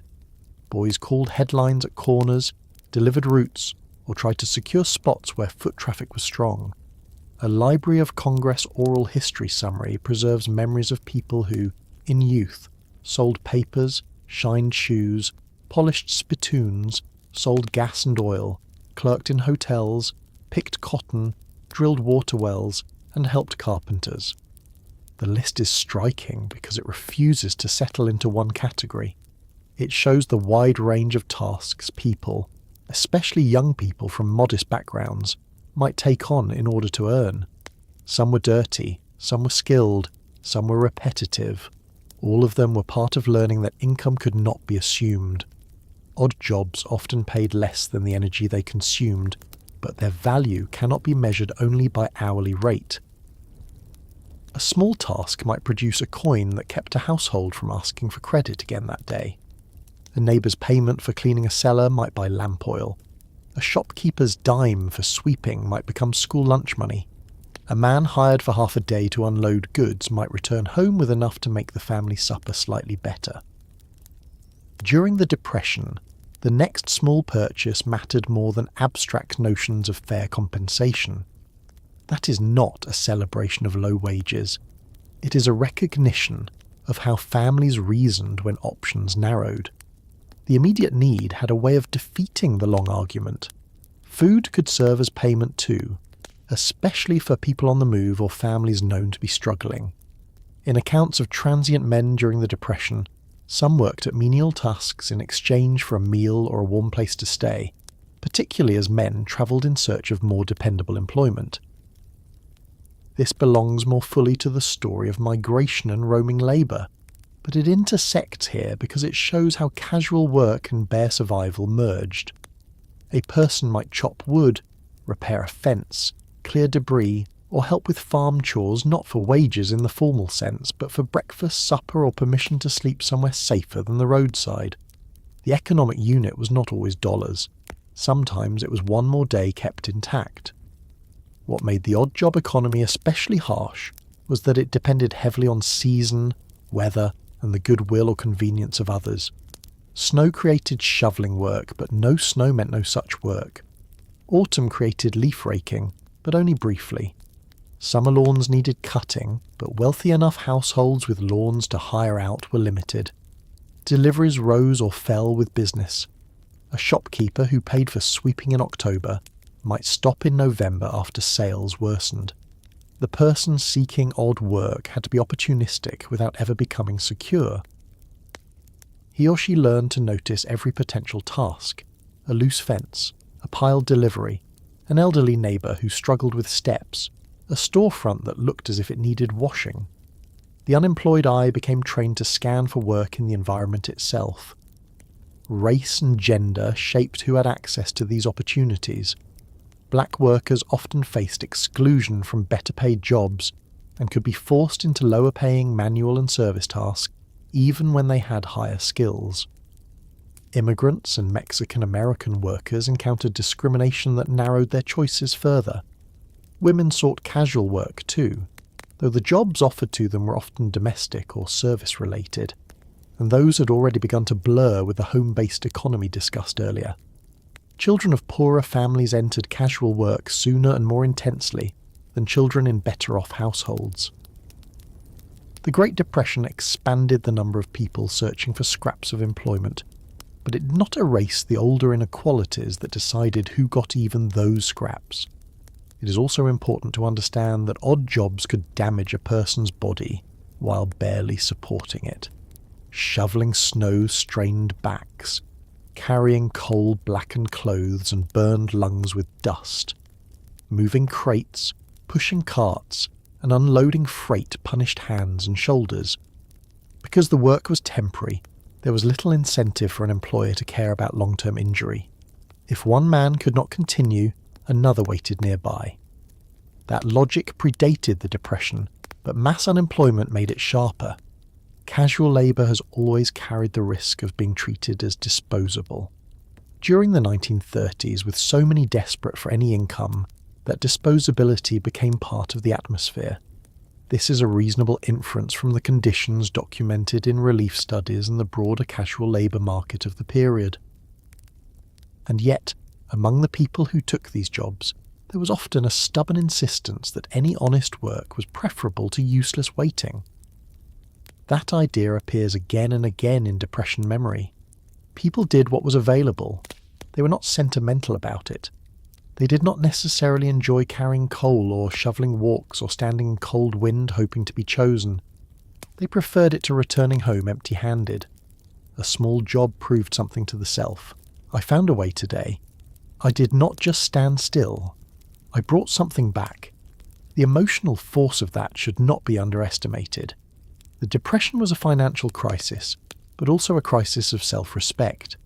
Odd jobs offered little money, but sometimes they offered a temporary repair to pride. Consider a man returning home after a day made from fragments. In the morning he tried a warehouse, but no one was hired. At noon he heard a grocer needed help, unloading sacks, and earned a little for the hour. Later he swept sawdust from the back of a workshop because he knew the owner from church. On the walk home he noticed a woman struggling with bundled firewood, carried it for her, and she pressed a small coin into his hand, although he had not asked. None of these things qualifies as employment in the stable sense. He has no job to report tomorrow, no wage to rely on next week. Yet he brings back enough to make the evening different. The family may still be worried, still behind, still uncertain. But tonight there is bread. Tonight there may be beans. Tonight the children see that their father came home with something. In a hard time, that mattered. By the middle years of the Depression, the sheer inadequacy of these scattered arrangements became one of the arguments for larger public employment programs. Households could not survive indefinitely on snowstorms, errands, and chance tasks. Local relief agencies could not ration a few days of work among endless applicants and call the problem solved. Informal labour helped at the margins, but it could not create an economy. That recognition helped open the door to broader New Deal work programs, which we will come to later. Before then, though, there was another path millions of Americans pursued when the local odd jobs ran dry. They moved. They rode freight cars, followed harvests, crossed county lines, and went looking for wages somewhere beyond the town that had stopped offering them. The nickel earned close to home had kept people afloat for a while, but for many it was not enough to keep them in place. The nickel earned close to home had kept people afloat for a while. A shovelled sidewalk, a crate carried, a store swept before opening, a porch repaired for a neighbour who could spare a little cash. But there came a point for many men when the town itself seemed used up. The same doors had been knocked on too many times. The same employment office gave the same answer. The same factory gate had not opened. The same grocer could not extend credit forever. And when the work would not come to them, some men began to wonder whether they had to go to the work instead. That decision did not always happen dramatically. It might begin with a rumour. Harvest labour was needed farther west. A cousin had heard of jobs in another state. A railroad town was hiring men to unload freight. Someone said California had fields that never seemed to stop producing. Someone else said Idaho needed potato pickers. A man listened, went home, looked at his family, and began to think about leaving. Lock.gov. There is a particular sadness in the phrase following the work. It sounds practical, almost efficient. You go where the job is. You arrive, work, collect wages, and move on when the season changes. But during the Great Depression, following the work often meant gambling on information that might already be stale by the time you arrived. A man could hear that fruit picking was available in one county, spend days getting there, and find hundreds of others had heard the same thing. He could reach a wheat area in time for harvest and discover machines had reduced the need for hands, or that wages had already fallen because desperate labourers had arrived in numbers no grower expected. The Library of Congress notes that displaced farm families and other migrants who headed west often found that the available labour pool was far larger than the number of jobs, driving wages down so sharply that even whole families working together struggled to support themselves. Lock.gov. Some of these men travelled alone. Others left wives and children behind temporarily, intending to send money home once they found work. Some never returned as quickly as they hoped. The National Archives preserves the story of Mrs. S. A. Daly of Ardmore, Oklahoma, who wrote to Harry Hopkins in January 1935 asking whether federal transient bureaus might help locate her husband. He had disappeared in November 1934. He was a 57-year-old sign painter with one arm missing below the elbow, and she did not know whether he was dead or alive. That letter tells us more than a statistic could. Men went on the road because they believed they had to. Families sometimes lost track of them in the process. The search for money could stretch into a silence that became frightening. Archives.gov. The word hobo belongs here, though it has gathered so much folklore around itself that it can distort the reality if we are not careful. By the 1930s, many Americans used terms like hobo, tramp, transient, and vagabond loosely, often without much concern for the differences. Government relief agencies tended to speak of transients, especially when referring to men moving from place to place in search of work or aid. The National Archives describes hobos or transients as one of the most visible social problems of the Depression, significant enough that the Federal Emergency Relief Administration gathered information on them and worked with other agencies to assist homeless veterans and others on the move. Archives.gov. The romantic image came later, or at least it grew larger later. A man on the rails, bedroll over one shoulder, free of the burdens of ordinary society, sleeping under stars and sharing coffee beside a fire.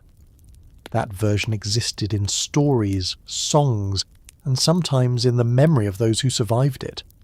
But for many Depression travellers, the road was less romance than necessity.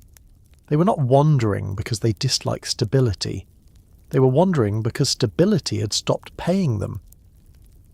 Iowa PBS preserves the testimony of a man who rode freight trains after leaving a civilian conservation corps camp and followed the harvest, only to find that even where work existed, there were often more workers than jobs. When a job was offered, he said, a man did not bargain much. He took it. iowaps.org. Riding freight trains became one of the most famous symbols of this movement. It was cheap because it was unauthorized. It was fast compared with walking. It linked cities, farm regions, lumber towns, ports and railway junctions across a country where men were constantly scanning the map for possibilities. But it was also dangerous. A man had to board a moving train without being seen or caught. He might climb between cars, cling to ladders, or slip into an empty boxcar if one could be found. Railroad police, often called bulls by riders, forced men off trains when they discovered them. Fools could maim or kill. Exposure was constant. A man could spend a bitter night in a boxcar with little food and no real idea where he would be when the train slowed again. PBS's American Experience describes the 1930s rail riding experience as a mixture of freedom, hardship, camaraderie, misery and loneliness, which is probably the fairest compact description of it. pbs.org. Try to picture a freight yard before dawn. There is mist or dust in the air depending on the season. Men keep their distance from one another at first, not because they are unfriendly, but because everyone is watching the same thing. The line of cars, the movement of workers, the direction of the train. Someone whispers that it is heading west. Someone else says no, north. A few men decide it is worth the risk. They move quickly when the moment comes. One gets aboard, another misses and drops back. No one lectures. No one has time. The train pulls away, carrying with it men whose next meal, next job, and next bed are all uncertain. The ones left behind stand beside the tracks a little longer, then begin thinking about the next freight. pbs.org. Young people rode too. The Depression sent not only adult men, but many teenagers onto the road, especially boys who feared they were an extra mouth at home or who believed they might find money elsewhere. PBS's American Experience built its documentary Riding the Rails from thousands of responses by men and women who had travelled as teenagers during the 1930s. Their stories show that youth rail riding was not a rare curiosity. It was a national phenomenon born of household strain, restlessness, and economic collapse. Some teenagers left with dreams of independence. Others left because there was barely enough food at home. Many learned quickly that the road demanded more than confidence. It demanded judgment, caution, and a strong stomach for uncertainty. pbs.org. Men who moved in search of harvest work followed a rough calendar when they could. Grain fields, potatoes, apples, hops, cotton, citrus, vegetables, and other crops each had seasons. An experienced migratory worker learned where labour might be needed and when, sometimes moving from one crop region to another in a chain that lasted much of the year. A federal study of migratory casual workers observed that experienced migrants knew where they were most likely to find jobs in grain and fruit harvests, logging, shipping, and other temporary industries. That knowledge was valuable, but it was not a guarantee. The Depression increased the number of men pursuing the same seasonal openings, which meant that experience did not always protect a worker from being turned away. govinfo.gov. Donald Newhouser, a Nebraska farm boy profiled by PBS, rode the rails from 1935 to 1938 and followed harvest through the West, hayfields in Colorado, potato picking in Idaho, apples in Washington, hops in Oregon. His path was one man's path, not every man's, but it illustrates the pattern well. The harvest map could become a kind of substitute employer. A man listened to seasons instead of clocks. He paid attention to weather, crop timing, and rumours in camps and rail yards. He knew that being a week late might mean being useless. He knew arriving early meant waiting without money. Every movement had a cost. pbs.org. Harvest work itself was gruelling. Picking potatoes meant bending for hours. Fruit work required speed and care because damaged produce could be docked or rejected. Cotton picking demanded long days under brutal sun, paid by weight in many places. Hops and other crops required labour that was repetitive, seasonal, and often badly paid. The Library of Congress collection on migrant workers in California emphasises that workers had to keep following the harvest around the state in order to maintain even an uncertain income, moving when potatoes, cotton, lemons, oranges, peas, and other crops were ready. Transience did not end once they reached California. It became the structure of their working lives. Lock.gov. California occupies a large place in our memory of Depression migration, partly because of Dust Bowl families, partly because of photography, and partly because the promise was so strong and the disappointment so visible. The Library of Congress explains why the state drew migrants. California's long growing season and varied crops suggested steady opportunity. Flyers advertising the need for farm labour circulated in areas hit hard by unemployment.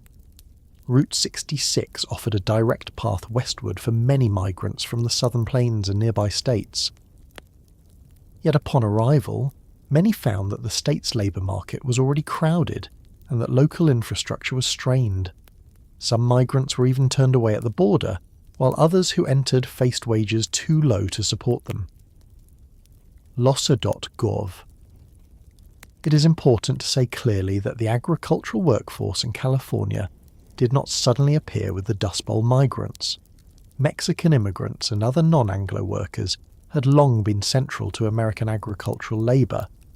The Library of Congress notes that when Dust Bowl families arrived in California seeking work, the majority of migrant farm labourers were already Latino or Asian, especially of Mexican and Filipino descent. This matters because Depression migration often gets told as though poor white families from Oklahoma and Texas were the whole story. They were a major part of it, and their suffering was real, but they entered an agricultural labour system that already depended on racialised low-paid migrant work. The newcomers did not invent that system. They were pushed into it. Losi.gov. The places these workers lived could be harsh.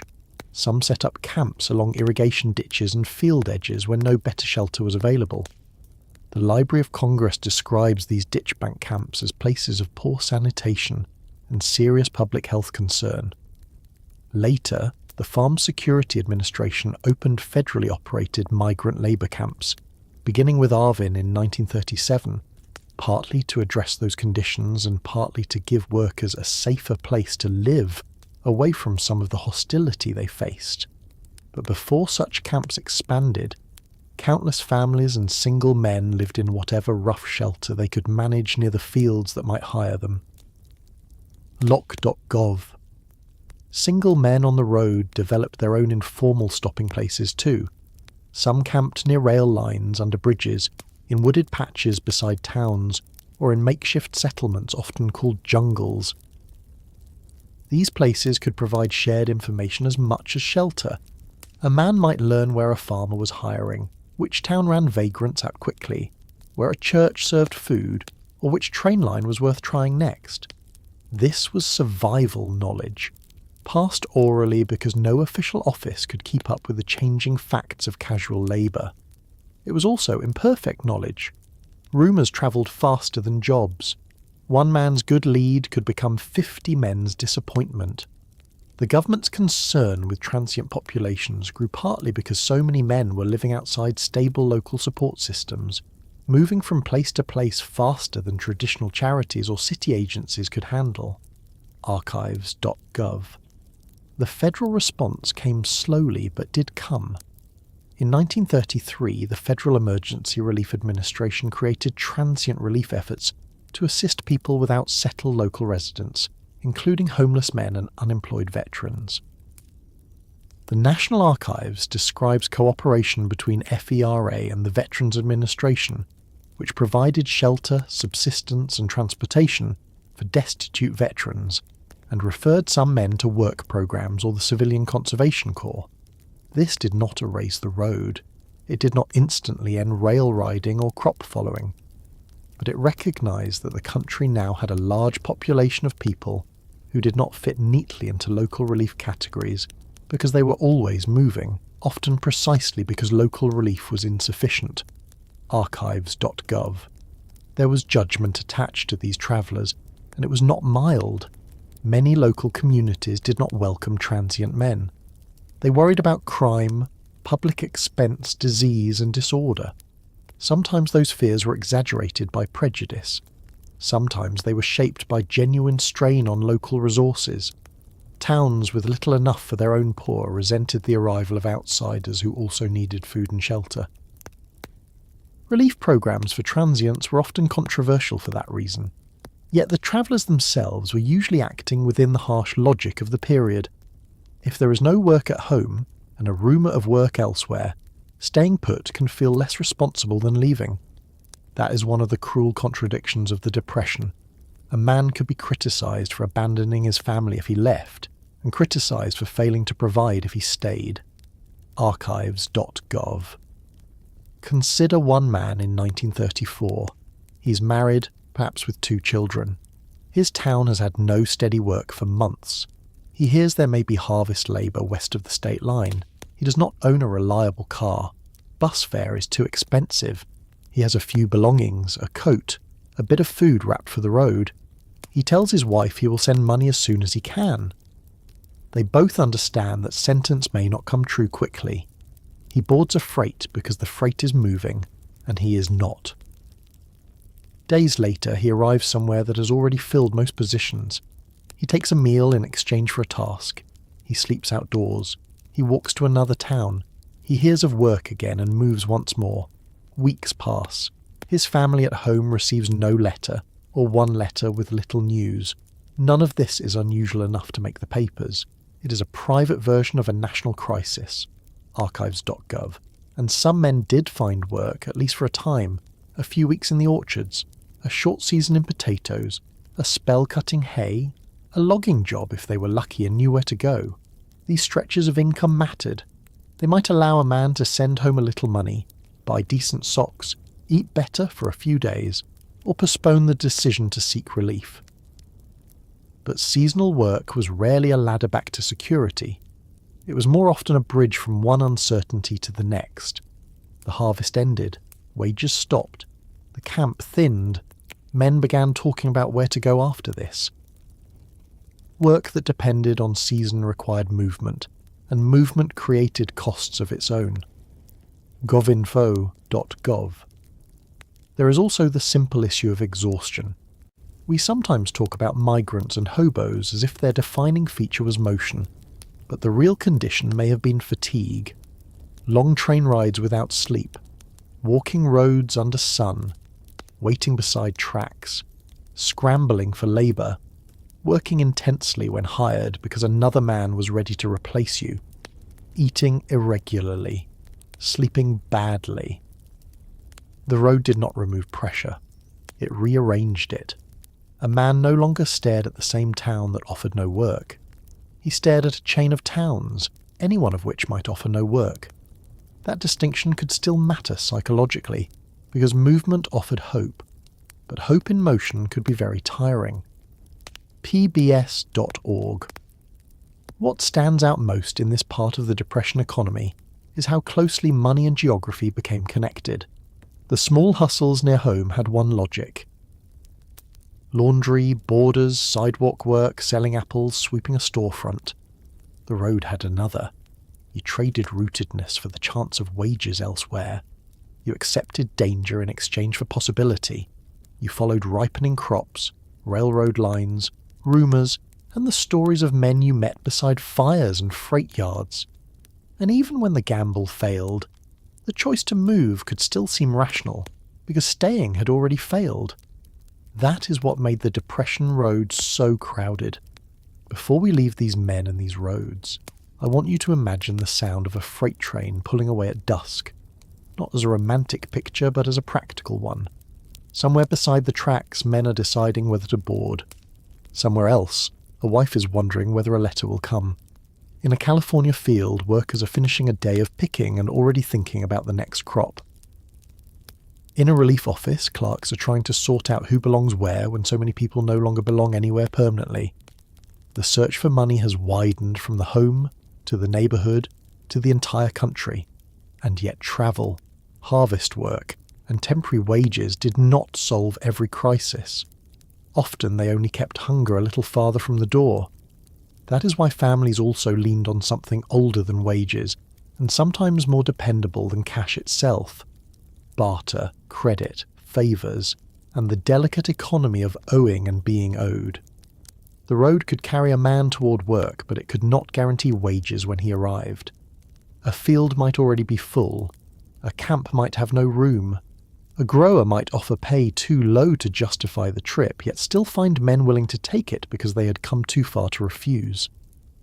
And back home, the family waiting for that money still had to eat, still had to buy flour, still had to settle with the grocer, still had to get through another week.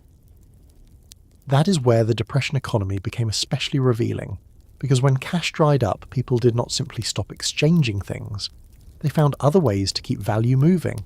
They borrowed on trust. They bartered goods for services. They accepted payment in food instead of dollars.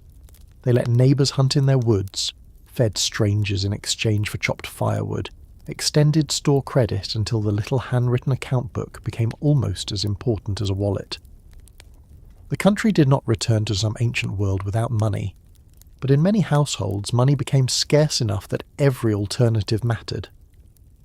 We have to begin with a simple fact that is easy to overlook. During the worst years of the Great Depression, low prices did not automatically mean things were affordable. Bread could be cheap and still beyond reach if a family had no cash. Eggs could sell for far less than they had only a few years earlier, and still represent crucial income for the farm woman who carried them into town. The St. Louis Fed's overview of the Depression notes that prices of common goods dropped sharply between 1929 and 1933, yet many families still went hungry because their incomes had fallen even faster or disappeared altogether. That is one of the strangest and cruelest features of the period. Stores contained goods. Farms produced food. People possessed skills. But the money connecting one need to another had become unreliable. In ordinary times, cash makes transactions clean. You need flour. You pay the storekeeper. The account is settled before you leave. In hard times, that clean exchange begins to fray. A customer walks into the shop and says, "Not today, but soon." The storekeeper knows the family. He knows the father has been out of work. He knows the mother is trying to sell eggs or laundry or sewing. He also knows that if he refuses entirely, children may go without. So he writes the purchase down. Flour, salt, coffee, perhaps in smaller quantity than before, kerosene, soap. The bill waits. This kind of store credit was common enough that a Library of Congress account of one Finnish-American family in the upper Midwest describes Depression-era shopping at a local store, where purchases were written into an account and payment was arranged later. The surviving entry shows everyday items recorded line by line, a small written map of how households navigated cash shortage. There was comfort in credit, but there was pressure too. A family did not forget what was written in the merchant's book. Each unpaid line remained there, accumulating a quiet moral weight. The storekeeper might be patient, especially if the customer had been reliable in better years. But patience was not the same as abundance. He had bills of his own. His wholesalers did not always accept sympathy as payment. If too many customers bought on credit and too few settled promptly, the store itself came under strain, so every trip to the counter could become a negotiation without anyone stating it plainly. The buyer asked for what was necessary and tried not to appear careless. The merchant agreed, or hesitated, or quietly reduced what he would extend. The transaction was personal, in a way modern checkout lines rarely are. The grocer remembered. The family remembered. Farm families often stood in a slightly different position. They might have food, but not enough cash. They could eat from the garden, the smokehouse, the henhouse, or the milk pail, yet still struggle to meet obligations that could not be settled with potatoes or eggs. Taxes, interest, mortgages, purchased feed, medicine, and many store goods required money. Margaret Barrett, recalling Depression life in Missouri, explained that her mother sold eggs in town to buy staples and meat, and that the children gathered blackberries which were sold to people in town for a little cash. Her mother worried over mortgage interest even while the family produced much of what it consumed. That detail matters because it shows why barter and credit were supplements rather than full solutions. A household could be resourceful and still be trapped by the parts of life that demanded dollars. Barter entered wherever two needs could meet without cash standing between them. A woman might wash clothes in exchange for part of the rent. A man might repair a fence for a meal or for a sack of potatoes. A family with extra eggs might trade with someone who had flour or coal. A farmer might offer produce toward a debt. These arrangements are difficult to count because they rarely pass through formal ledgers unless someone happened to record them. But oral histories and relief-era accounts show how naturally they fit into Depression survival. People did not necessarily announce that they were bartering. They simply made arrangements. You have this, I can do that. Let us call it even, or close enough for now.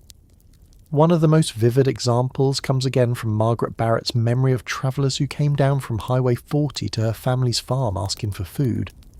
Her mother fed them, but she usually asked them to chop wood while she prepared the meal. That was charity and exchange at the same time. The men were hungry. The mother was not going to let them leave unfed, but she also gave the meal a work-shaped form, perhaps for dignity, perhaps for practicality, perhaps both. The arrangement kept the household supplied with chopped wood and allowed the strangers to contribute rather than simply receive. Depression communities use these small rituals constantly. Help often arrived through a task so that everyone could keep a little pride intact. The same instinct appears in neighbourly help. Byron Gross later recalled a man telling him that his family had survived in part because Byron's mother, who had access to eggs through the family business, gave some to neighbours who needed them badly. The man said they would have starved without that help. This was not barter in the strict sense. No immediate service came back across the fence. But favours, gifts, and remembered kindness formed another kind of economy during the Depression. A family that shared food today might need a hand with repairs tomorrow. A neighbour who allowed hunting on his land might later receive help harvesting, hauling, or watching children. Not every kindness was repaid directly, and not every generous act was strategic. But in communities under strain, relationships mattered materially. Trust could feed people. It is tempting to romanticize this as a warmer age when everybody looked after everybody else. The reality was more uneven. Some families had generous neighbours, others lived beside people who were nearly as desperate as they were and could offer little. Some storekeepers extended credit. Others could not or would not. Some landlords accepted partial payment, labour or delays. Others evicted. Some communities developed strong networks of mutual support, especially where families had known one another for years. Migrants, unattached men, black families facing discrimination, Mexican-American communities targeted by repatriation pressures, and poor newcomers often had a harder time accessing the trust-based economy that helped more rooted households survive. Credit and favours depended on social belonging, and social belonging was not equally available to everyone. This is an inference from the documented importance of local trust in store credit, household exchange and community aid, combined with the unequal treatment different groups faced during the Depression. Cash shortage also inspired more organised experiments. Across the country, communities tried local scrip, barter clubs, exchange associations, and other self-help plans meant to keep goods and labour circulating when ordinary money was hard to obtain. Historian Sarah Elvins describes how such experiments multiplied after the 1929 crash and reached a peak in the early 1930s. Different communities used different systems: stamped scrip, barter scrip, auction scrip, and other local substitutes. These programs were not all the same, and they did not rescue the national economy, but they reveal how widespread the sense of monetary breakdown had become. People were asking, in effect, what good is idle labour beside unused goods if the only missing piece is money? The Minneapolis Organised Unemployed offers a striking example. According to Elvins' study, the group ran a warehouse and store where scrip circulated instead of regular cash. Members could earn scrip by working and then use it to obtain goods or services through the cooperative. The organisation handled not only used items brought in for barter, but also wood, produce, preserves, and goods made by workers themselves. At its height, more than 1,500 people visited the facility daily. The point was not just material aid. Leaders insisted that unemployed people wanted work, not a breadline, and that cooperative exchange protected their self-respect. Whether every participant experienced it that way cannot be known, but the movement itself tells us that dignity remained central to Depression survival. These organised exchanges are useful to think about because they formalised what many households were already doing informally. A woman who traded sewing for groceries, a man who chopped wood for a meal, a farmer who offered produce against a store debt, and a barter association that issued scrip, all began from the same problem. Useful things existed, needed work existed, yet ordinary money was missing or locked up in fear. The St. Louis Fed's discussion of bank failures and the collapse of the money supply helps explain why such thinking became compelling. Banking panics pulled cash from the system, loans contracted, spending fell, and the economy became hard to move through conventional exchange. When people could not rely on money to circulate smoothly, they built smaller circuits of exchange wherever they could. Store credit, however, had advantages that barter did not. Credit allowed the family to obtain precisely what it needed, even if it had nothing immediately useful to trade. Barter required a match. You needed someone who wanted what you had and had what you needed. A woman with eggs could not always find a person with shoes who wanted eggs that morning. Credit postponed the problem. It said, "Take the shoes now. Pay later when some form of money arrives." That flexibility explains why local store accounts mattered so much. They held together transactions that would otherwise have failed. But credit also turned present need into future burden. A family that bought on account this week entered next week already behind. The Depression was full of people living slightly ahead of their means, not because they were reckless, but because they had no other way to cross the gap between necessities and income. There was an etiquette around borrowing that people took seriously. You did not ask too often if you could avoid it. You paid something when you could, even if the full amount was impossible. You brought eggs, berries, labour, or a promise to settle after harvest. You avoided giving the impression that you treated credit casually, because your reputation was part of your collateral. In small towns especially, a family's history mattered. Had the father always paid before the crash? Was the mother known to be careful? Did the family drink away money, or were they simply caught in the same disaster as everyone else? These judgments could be unfair, but they were real.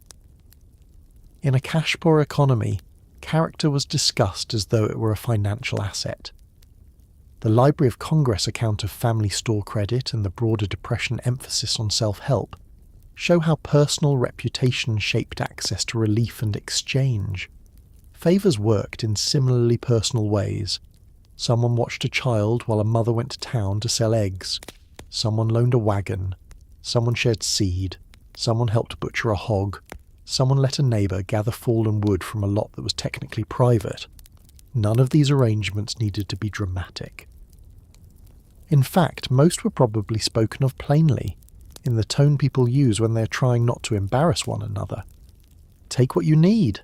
Bring it back when you can. Help me with the fence next Saturday. Those phrases held households together. They also created obligations, sometimes warm, sometimes uncomfortable. Receiving help meant remembering it. The Depression did not erase social debts, it increased them. And there was always a line between neighbourly credit and the humiliation of asking. A proud man might resist entering a store if he knew he could not pay in cash. A mother might delay requesting a favour until the children's need made delay impossible. A family might eat the same cheap foods repeatedly rather than extend its tab further. The fact that credit existed did not make it easy to use. It often required admitting, silently or directly, that the household's own resources were insufficient. That admission could hurt. In many Depression memories, people insist they were poor but not begging, struggling but still working, short of money but not without standards. The difference mattered deeply to them, which is one reason barter and work for food arrangements carried so much emotional value. They made help feel less like surrender. Consider a small farm family during a difficult winter. The hens are laying, but not enough to create comfortable surplus. The mother sets aside eggs to sell because sugar, salt, thread, and lamp oil cannot be produced at home. A neighbour's husband is out of work, so the father lets him hunt rabbits on their land. A traveller stops by and is given lunch after chopping kindling. The grocer keeps a modest account for the family and records each purchase in pencil. A dress is remade from feed sack cloth rather than bought new. Interest on the mortgage still hangs over the household, unchanged by any of these efforts. No single act saves them. Survival comes from the accumulation of acts, each one too small to impress a historian searching for major events, but large enough to matter to the people living through the week. Urban families had their own versions of this system. A tenant might fall behind on rent and perform maintenance for the landlord, though the arrangement depended entirely on the landlord's willingness. A mother might clean for a neighbour who could pay partly in food. Families borrowed small amounts from relatives, repaid when an odd job came through, borrowed again when it did not. A grocer in a working-class district might extend trust to long-time customers, though he could not do so forever. Barter clubs and exchange associations appeared especially attractive in places where large numbers of unemployed people had skills, but little access to cash. These systems never replaced wages, but they could temporarily connect a carpenter, a seamstress, a cook, and a labourer to goods and services otherwise out of reach. It is worth noticing that many of these systems were designed to avoid the shame of relief. Scrip organisers, cooperative exchange leaders, and ordinary households all emphasised work, reciprocity, and usefulness. Elvin's account of the organised unemployed stresses that participants took pride in not receiving charity, but instead working cooperatively. Margaret Barrett's mother fed hungry travellers, but asked them to chop wood. Store customers on credit still intended to pay. Even gifts between neighbours could be framed as temporary help among people who would remember one another later. The Depression produced generosity, but it also revealed how carefully Americans guarded the boundary between being helped and being reduced. Barter and credit also exposed the limits of self-help. If everyone in a neighbourhood was short on money, credit could not expand indefinitely. If everyone had potatoes but no shoes, barter could not solve that. If a family's debt at the grocer grew faster than its chance of paying, goodwill thinned. If a community script plan failed to gain enough acceptance, it became one more experiment that could not carry people far enough. Elvins notes that these local alternative currencies did not end the Depression, and at best mitigated some of the worst effects in certain communities for a time. That conclusion matters. The household economy of barter, credit and favours was ingenious, but it was still a patchwork response to a national collapse. Still, patches are what people use when the roof leaks, and there is no money for a new one. That is what these arrangements were. They bought time, they kept children fed, they turned woodcutting into lunch, eggs into coffee and flour, trust into temporary credit, neighbourliness into a survival tool. They did not make families secure, but they helped keep them from immediate failure. And as the Depression stretched on, more and more Americans began to understand that local credit, family improvisation, and informal exchange could only go so far. There had to be a broader source of wages, not just food, not just a tab at the store, not just a swap between people who were all short themselves. Actual paid work, organised at a scale larger than the household or the neighbourhood.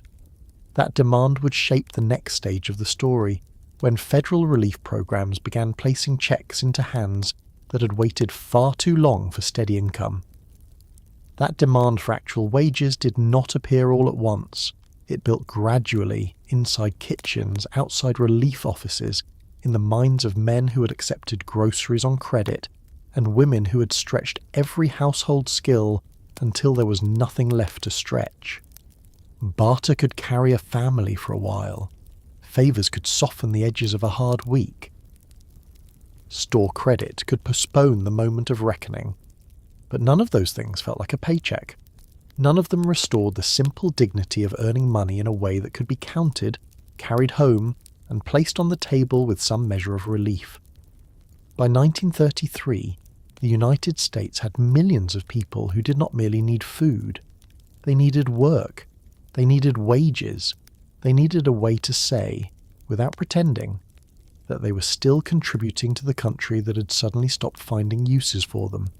That is the moment when relief began to change shape. Archives.gov. Franklin Roosevelt took office in March 1933, in a country where the crisis had become impossible to explain away as temporary inconvenience. The FDR Library notes that unemployment had reached 24.9% that year, with 12.83 million Americans out of work, while wage income for those still employed had fallen 42.5% between 1929 and 1933. That combination matters. Millions had no work at all, and many who still work no longer earned enough to keep life stable. It was not enough to advise thrift. People had already become thrifty beyond comfort. It was not enough to encourage neighbourliness. Neighbours were often struggling too. Something larger had to enter the picture. FDRlibrary.org. The first major federal step in this direction was the Federal Emergency Relief Administration, created in May 1933. FERA sent grants to states and localities for both direct relief and work relief, and it represented an enormous shift in the role of the national government. Before this, public aid in the United States had largely been treated as a local or private responsibility. Towns, counties, churches, ethnic associations, charities, and families handled distress as best they could. The Depression overwhelmed that older system. FERA did not erase local involvement, but it placed federal money behind relief on a scale the country had not seen before. For struggling families, That change could mean groceries, rent aid, or a chance at paid work that had not existed the week before. Archives.gov. Yet direct relief carried a stigma that many Americans felt deeply. A sack of flour might be needed, but it did not feel like wages. A rent payment covered by relief might save a household from eviction, but it did not quiet the ache of joblessness. Roosevelt and many of his advisers understood this. They believed that work relief was preferable whenever possible, not merely because it produced public improvements, but because it protected morale. In his fireside chat of April 28, 1935, Roosevelt said the immediate objective of the work program was to put men and women now on the relief rolls to work. That sentence sounds administrative, but it carried enormous emotional force. The government was not only proposing to distribute aid, it was proposing to hire people. Presidency.ucsb.edu. Before the Works Progress Administration became the great symbol of this idea, there was the Civil Works Administration. Established on November 9, 1933, the CWA was created to get people working quickly during the winter of 1933 to 1934. The National Archives describes it as a temporary agency built to put millions of unemployed Americans back to work immediately, especially through construction jobs for unskilled labourers. By January 1934, approximately 4 million workers had been employed through the CWA. That number is startling not only because of its scale, but because of its speed. In households where income had become a series of small improvisations, a government work assignment could feel almost unbelievable. A man who had spent months asking shopkeepers, contractors, and factory guards whether anything was available might suddenly be told to report for a road crew, drainage project, school repair, or municipal job with wages attached. Archives.gov. Imagine how that news moved through a neighbourhood. A man returns from the relief office with a piece of paper or a verbal instruction. He has been assigned, not to a soup line, to work. He tells his wife. She does not celebrate too loudly at first because families in hard times learn to distrust good news until it proves itself. But the atmosphere in the room changes. There may be money next week, not a borrowed dollar, not credit. Money earned through labour. The children notice their father's posture. He may still be worried. He may know the job is temporary. But he will rise in the morning with somewhere to go, and that alone matters more than modern people may easily understand. The National Archives notes that the CWA was immensely popular with the public, which makes sense when you picture what it represented inside homes like this. Archives.gov. The CWA was brief. Congress disbanded it on March 31, 1934, amid fears about the expansion of temporary public employment and concern that such work lacked lasting value. But by then the idea had proven something crucial. Federal work relief could put wages into millions of hands. It could move faster than local charity. It could create public improvements while also answering the immediate need for income. Once people had seen that happen, the old conversation changed. The question was no longer whether the federal government could fund work. It had already done so. The next question was whether it should do so on a more durable basis. Archives.gov. That answer came in 1935. Congress passed the Emergency Relief Appropriation Act on April 8th, and the Works Progress Administration was established by executive order on May 6th. Roosevelt's April fireside chat laid out the logic in plain terms. The government aimed to put 3.5 million employable people on relief to work. He insisted that the projects be useful, that a substantial share of the money go into wages, that workers be drawn from relief rolls, and that projects be distributed in relation to the number of people needing work in each area. Whatever one thinks of the New Deal more broadly, that is a very specific promise. The country would not merely hand out aid, it would organise work at national scale and attach a paycheck to it. Presidency.ucsb.edu. The word paycheck deserves emphasis here. WPA earnings were not generous, and they were not meant to compete with private wages. Relief wages varied by location, skill and assignment, and official summaries of WPA experience later noted that average earnings over the programme's life were modest. But modest is not the same as meaningless. A regular government paycheck could restore a household's rhythm. It arrived through a system, not through pleading. It could be planned around. Rent could be discussed with more confidence. Grocers could be paid, at least in part. Children's shoes might stop being postponed. Coal could be bought before the family was down to its last desperate handful. The emotional difference between uncertain charity and earned wages was enormous, even when the wage remained small. Lock.gov. The WPA became famous for construction, and rightly so. National Archives records describe its responsibility for highways, airports, dams, sanitation works, and many other public projects. The Library of Congress notes that WPA workers built roads, bridges, schools, parks, and other public structures. These were the visible works, the ones later generations could point to and say, that was built during the Depression. But for the person receiving the wage, the structure itself was only part of the story. A bridge might matter to the county. A paycheck mattered to supper. A school repair mattered to the town. A wage envelope mattered to whether a household could hold itself together another month. Archives.gov, lock.gov. The projects were not always glamorous. Men dug ditches, laid sewer lines, graded roads, cleared land, quarried stone, painted public buildings, and worked in weather that did not care whether they had already endured years of hardship. There is a temptation to speak of public works abstractly, as infrastructure. But infrastructure is built by bodies. Someone lifted the shovel, someone pushed the wheelbarrow, someone returned home with mud stiffening on his trousers. The difference now was that his exhaustion corresponded to wages.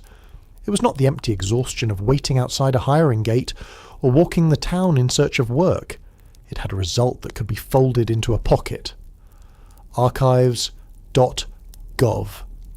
The WPA also employed skilled workers and professionals, which is one reason it became more than a construction program. Artists, writers, musicians, actors, teachers, nurses, clerks, librarians and researchers all found work through various WPA projects.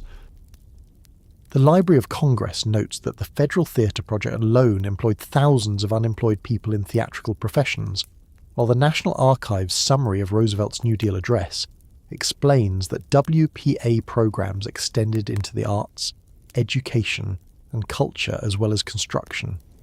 This matters because the Depression did not leave only manual labourers idle. It stranded people whose skills could not easily be converted into ditch digging without waste. The WPA's broader projects acknowledged, however imperfectly, that a nation loses something when talent simply sits unused. LOCI.gov, archives.gov. Women's government work often took forms that reflected the era's gender expectations. The National Archives notes that women employed by the CWA frequently sewed garments for destitute families. Later WPA programs also included sewing rooms, nursery schools, education projects and housekeeping aid work. These jobs brought wages to women who needed them, but they also tended to place women into categories already considered feminine and domestic. A National Archives study of black domestics during the Depression notes that by 1938, adult black women made up 93% of WPA housekeeping aids, an example of how relief work could provide income while also reinforcing existing racial and gender patterns. The paycheck was new. The social assumptions surrounding the work were not. Archives.gov, archives.gov. That complexity should stay with us. New Deal work relief helped millions, but it did not float above the inequalities of its time. African Americans gained access to WPA jobs, and National Archives records preserve extensive documentation of their participation in WPA projects. Yet discrimination remained. Women gained work, but often in lower paid or gendered assignments. Local administrators could shape access. Regional customs could narrow opportunity. The government paycheck arrived, but it did not arrive in a country free from hierarchy. It entered the country that existed with all its exclusions still in place. Archives.gov. Even so, for many families, the arrival of relief work changed the emotional weather of the home. Think of a household in 1936 that had spent years piecing together survival. The father has done odd jobs, seasonal labour, and weeks of nothing at all. The mother has taken in laundry, sold baked goods, and kept a store account alive through careful promises. Now he has WPA work. The pay is limited. No one mistakes it for prosperity. But the children hear different conversations at supper. Instead of wondering whether there will be any money this week, the parents argue gently over how to use the money that is expected. Rent first, then the grocer, then perhaps a little clothing. The future has not become bright, but it has reacquired some shape. Look.gov. The psychological weight of that cannot be overstated. People who had been called idle when no one would hire them could now point to concrete evidence of labour. A road, a park, a school fence, a drainage ditch, a public building. One of the reasons WPA work became so memorable is that it answered two humiliations at once. It answered poverty with wages and answered accusations of uselessness with visible results. Roosevelt understood that relief needed to be tied to work when possible, and the public response to both the CWA and WPA suggests many unemployed Americans felt the same. presidency.ucsb.edu, archives.gov. There were critics, of course. Some said government work was wasteful. Some mocked WPA projects as make work. Some resented taxes used to pay relief workers. These arguments were part of the political culture of the time and never disappeared. Yet the records of what the WPA did are substantial. The National Archives describes a national program responsible for public infrastructure and many other projects. The Library of Congress states that the WPA ultimately provided jobs for 8.5 million Americans and supported roughly 30 million dependents through June 1943. Those figures do not settle every argument about cost or policy, but they make it impossible to dismiss the program as marginal. It was central to how millions of Americans obtained money during the later Depression years. Archives.gov, loc.gov. A paycheck from the WPA could also change a person's relationship to credit and barter. The grocer who had waited months for partial payments might now be paid a little more regularly. A landlord might become less threatening. A family that had borrowed favours repeatedly could begin returning them. The entire informal economy we discussed before did not vanish, but it could loosen. Money did what money does. It simplified. It ended negotiations that had grown exhausting. It allowed a person to buy an item without explaining why payment had to come later. It restored a little privacy to transactions. loc.gov. The National Youth Administration deserves mention here because not every government paycheck went to adults. Created within the WPA in June 1935, the NYA provided work training for unemployed youth and part-time employment for needy students. This mattered for families whose teenagers might otherwise have left school entirely, or drifted through the same uncertain odd-job economy we have already seen. A young person earning even a modest government-sponsored wage could contribute at home while remaining connected to education or training. It was another recognition that the Depression had interrupted life stages, not just incomes. Young people needed a bridge too. Archives.gov. There is also a difference between relief money and relief work that showed up in the household's own language. A person might say, "I am on WPA," and that phrase carried its own meanings, some proud, some defensive, depending on who said it and who heard it. Yet it was not the same as saying, "We are taking charity." The work gave people a position to stand on. Even critics of the programs acknowledged indirectly that WPA workers were labourers being paid for assigned tasks, not passive recipients of aid. That distinction mattered in kitchens, boarding houses, union halls, and neighbourhood conversations across the country. Presidency.u.csb.edu. What strikes me most is how quickly the government paycheck became woven into ordinary family budgeting. It did not feel ordinary at first. Nothing about the Depression's relief machinery was ordinary in American history. But households are practical institutions. They adapt quickly to whatever money arrives. A wage from road work becomes grocery money. A sewing room paycheck becomes rent. A NYA payment helps keep a student in school. A housekeeping aid job means a woman can bring home cash without waiting for a private employer to appear. Within a few months, the extraordinary program becomes part of the family's weekly arithmetic. It is entered mentally beside rent, food, coal, and debt. Archives.gov. Archives.gov. By the late 1930s, the WPA had become one of the defining institutions of Depression America, large enough to be visible almost everywhere and intimate enough to matter inside single households.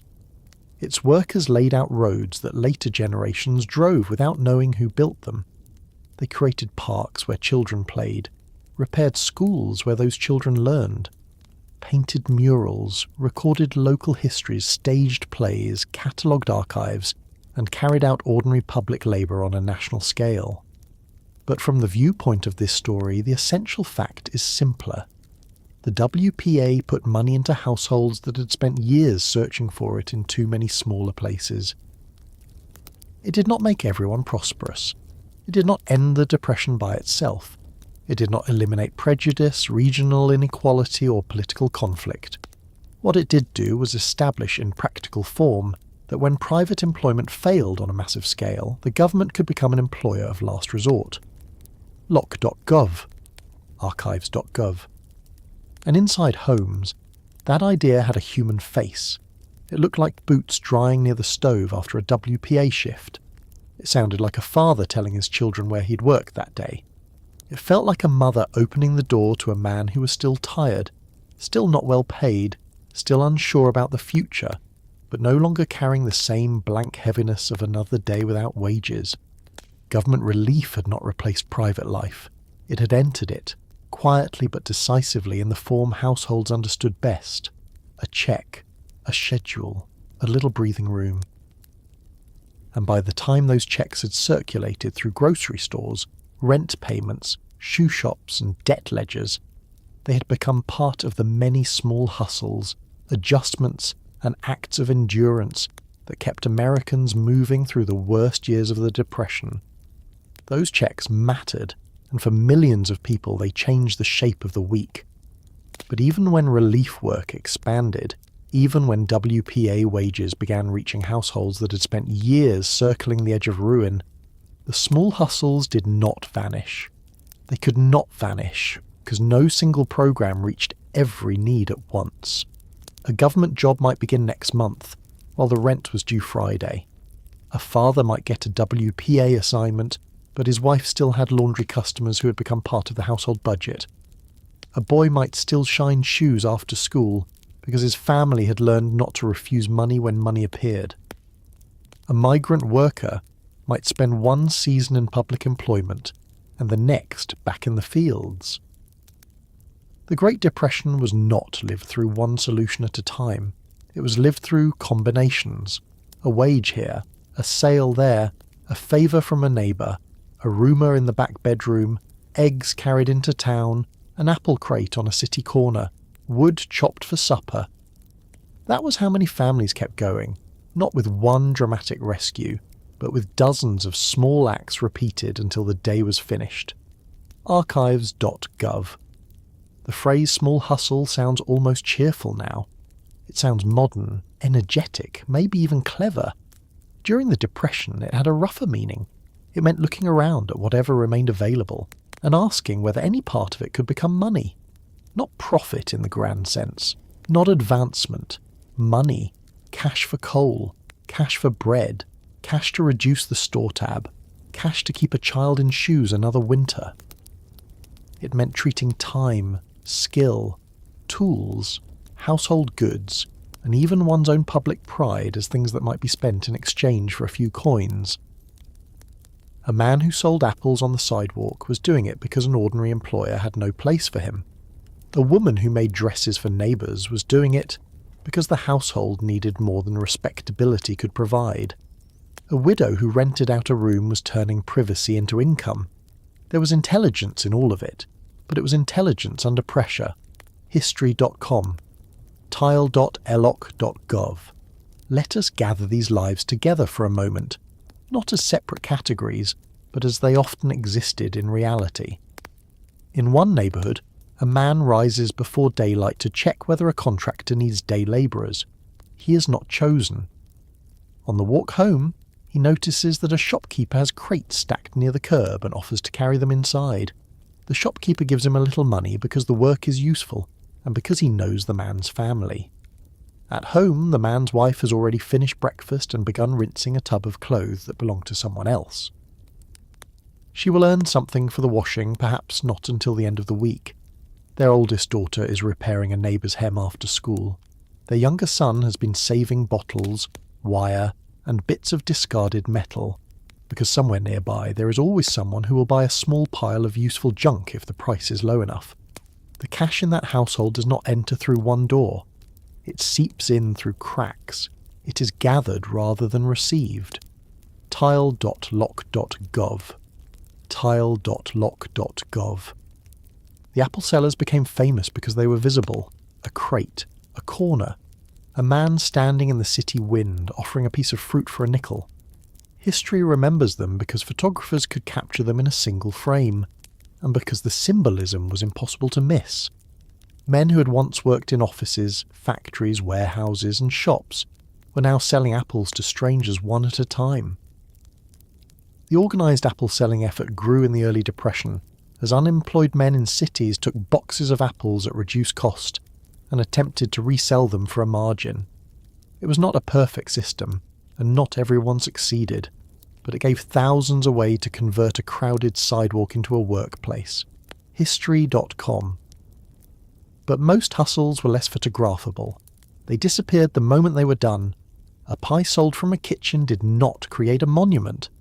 A coat altered for a neighbour did not leave an official trace. A washboard wore out in silence. A child's coins from shovelling snow were spent quickly and gone. That is one reason the Depression can look in retrospect as though people were either unemployed or rescued by government programmes. The space in between is harder to see. It was filled with people who were both unemployed and working, both needy and resourceful, both waiting and moving. They were formally outside stable employment, yet much of their day was still labour. It simply did not arrive with regular payroll records attached. Census.gov. Boarders are a good example. A household that rented one room did not suddenly become prosperous. It gained a source of money while losing a portion of itself. The Census Bureau found that the number of roomers and boarders rose to about 3.8 million people in 1930, and around 2.6 million households contained a roomer or boarder. That is not a marginal detail. It means that in millions of homes, families were adjusting the arrangement of beds, meals, noise and privacy, because rent from another person could help keep the household intact.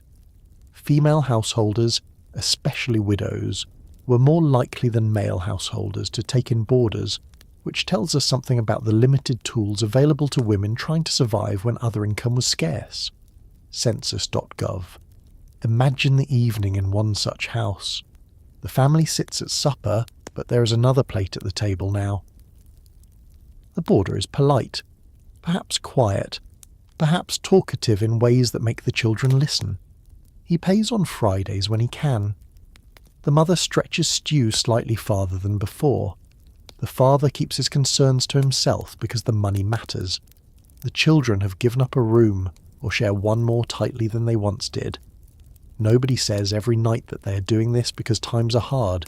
They do not need to. The arrangement itself says it. Every extra person under the roof is part of the household's financial plan. Laundry and sewing carried a different rhythm, and they often belonged to women who were already overworked before the first paid garment or washing bundle arrived.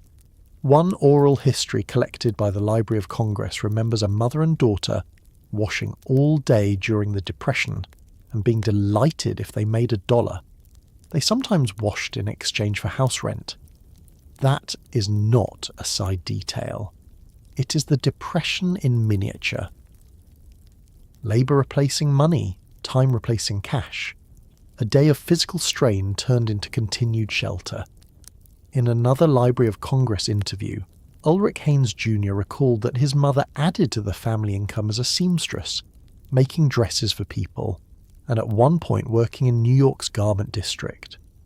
The domestic skill that might once have remained within the family became economic activity because the family needed it to.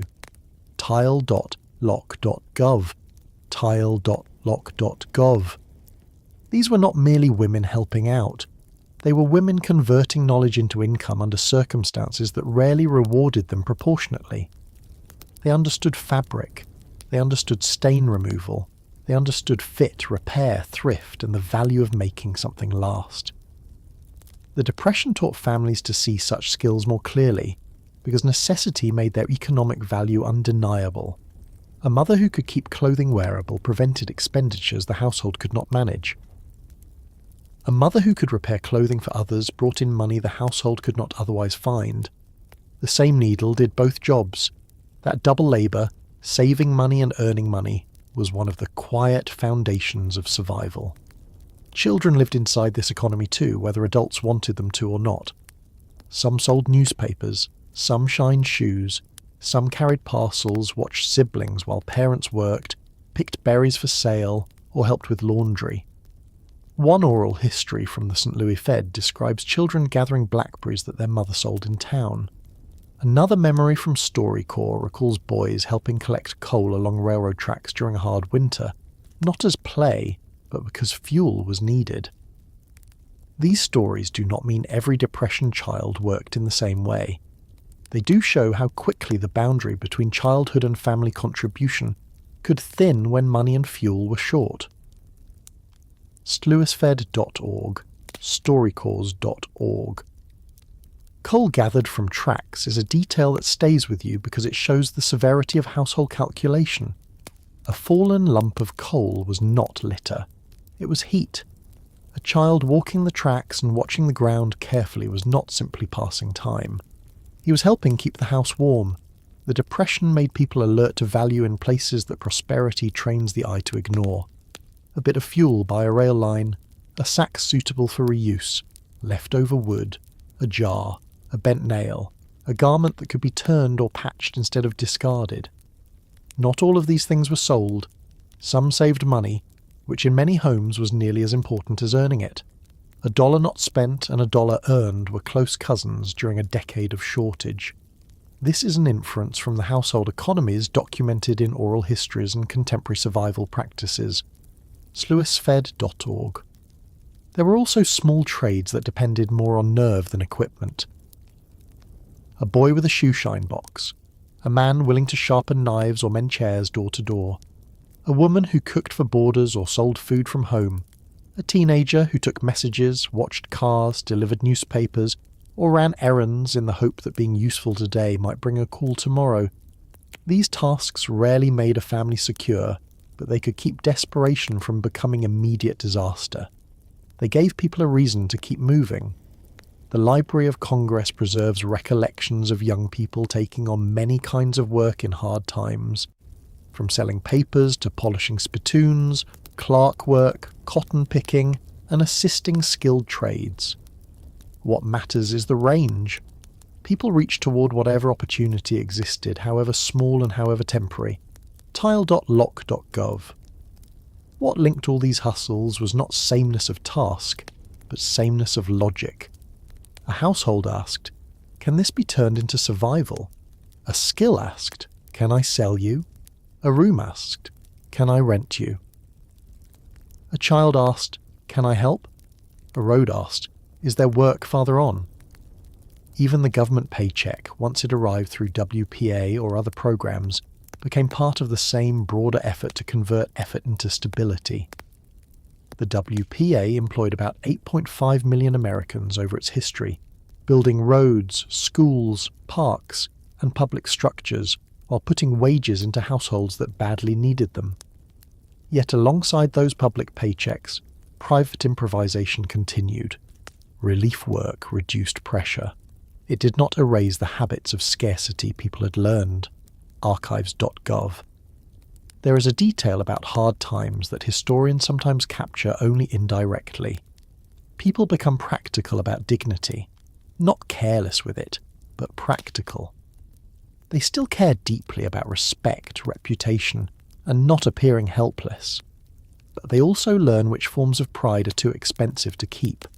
A father who once refused odd jobs because they seemed beneath his trade might take them when children are hungry. A mother who once considered boarders an intrusion might open the spare room when the landlord has begun asking pointed questions. A boy who once wanted to be seen as carefree learns to stand on a corner with papers or a shoeshine box. None of this means dignity disappears. It means dignity changes shape. During the Depression, many people located dignity not in preserving old habits, but in doing what was required without abandoning one another. And yet, I want to be careful. The story of hustle can be misused if we tell it too brightly. There is a modern tendency to praise people for being resilient in ways that quietly excuse the conditions that forced them into such resilience. Families during the Great Depression were inventive. They were hard-working. They were often astonishingly determined. But they should not have needed to wash all day for $1, or rent out their privacy, or sell apples in the cold because the economy had discarded them. Their resourcefulness deserves respect, but not romanticization. A small hustle is admirable only because it answered a real hardship. The hardship should remain visible. The families who lived through these years often remembered them not only through catastrophe, but through habits that lasted long after the economy improved. They saved jars. They reused string. They distrusted waste. They wore things until they could no longer be repaired. They took no regular paycheck entirely for granted. Some later became generous almost by instinct because they remembered exactly what a small kindness had once meant. Others became cautious and anxious around money because uncertainty had trained them to expect loss.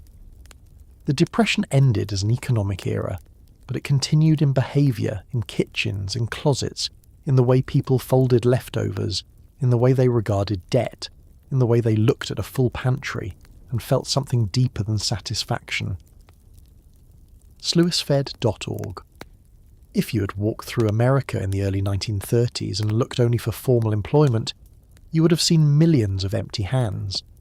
But if you had looked more carefully, you would have seen those hands busy everywhere, carrying laundry, peeling apples, mending cuffs, counting eggs, sweeping steps, shoveling snow, holding a tin cup? No, often trying very hard not to. Holding instead an apple, a shoeshine brush, a bundle of ironing, a box of berries, a receipt from a relief office, a letter from a husband somewhere on the road, or a few coins gathered from tasks too small to make a newspaper. Those hands were not idle. They were working against collapse, and perhaps that is the plainest way to understand how people actually made money during the Great Depression. They made it wherever they could, in forms large and small, steady and irregular, public and private. They made it through wages when wages existed, through barter when wages did not, through family labour, borrowed trust, government work, household skill, and endless small improvisations. They made it in kitchens, boarding rooms, fields, sidewalks, freight yards, sewing corners, wash tubs and relief offices. They made just enough sometimes to reach the next week, and then they did it again. What stays with me most is not one famous program or one iconic image. It is the cumulative weight of ordinary effort. A mother selling eggs. A man waiting to be chosen from a crowd. A child bringing back coal. A widow making space for a boarder. A worker opening his first WPA envelope. None of these moments alone explains the Depression. Together they tell us how people held the line against it. Not triumphantly, not comfortably, but stubbornly, intelligently, and day after day. And when we think of that decade now, when we picture the bleak photographs and the bread lines and the dust-blown roads, we should also remember the smaller scenes that kept life moving through them. The apron tied tighter before another washing day. The hand-lettered sign set out near the curb. The bed cleared for a paying stranger. The coin placed quietly on the table at night. The nation did not endure only because great policies were written or great speeches were made. It endured because millions of people kept finding ways to bring something home,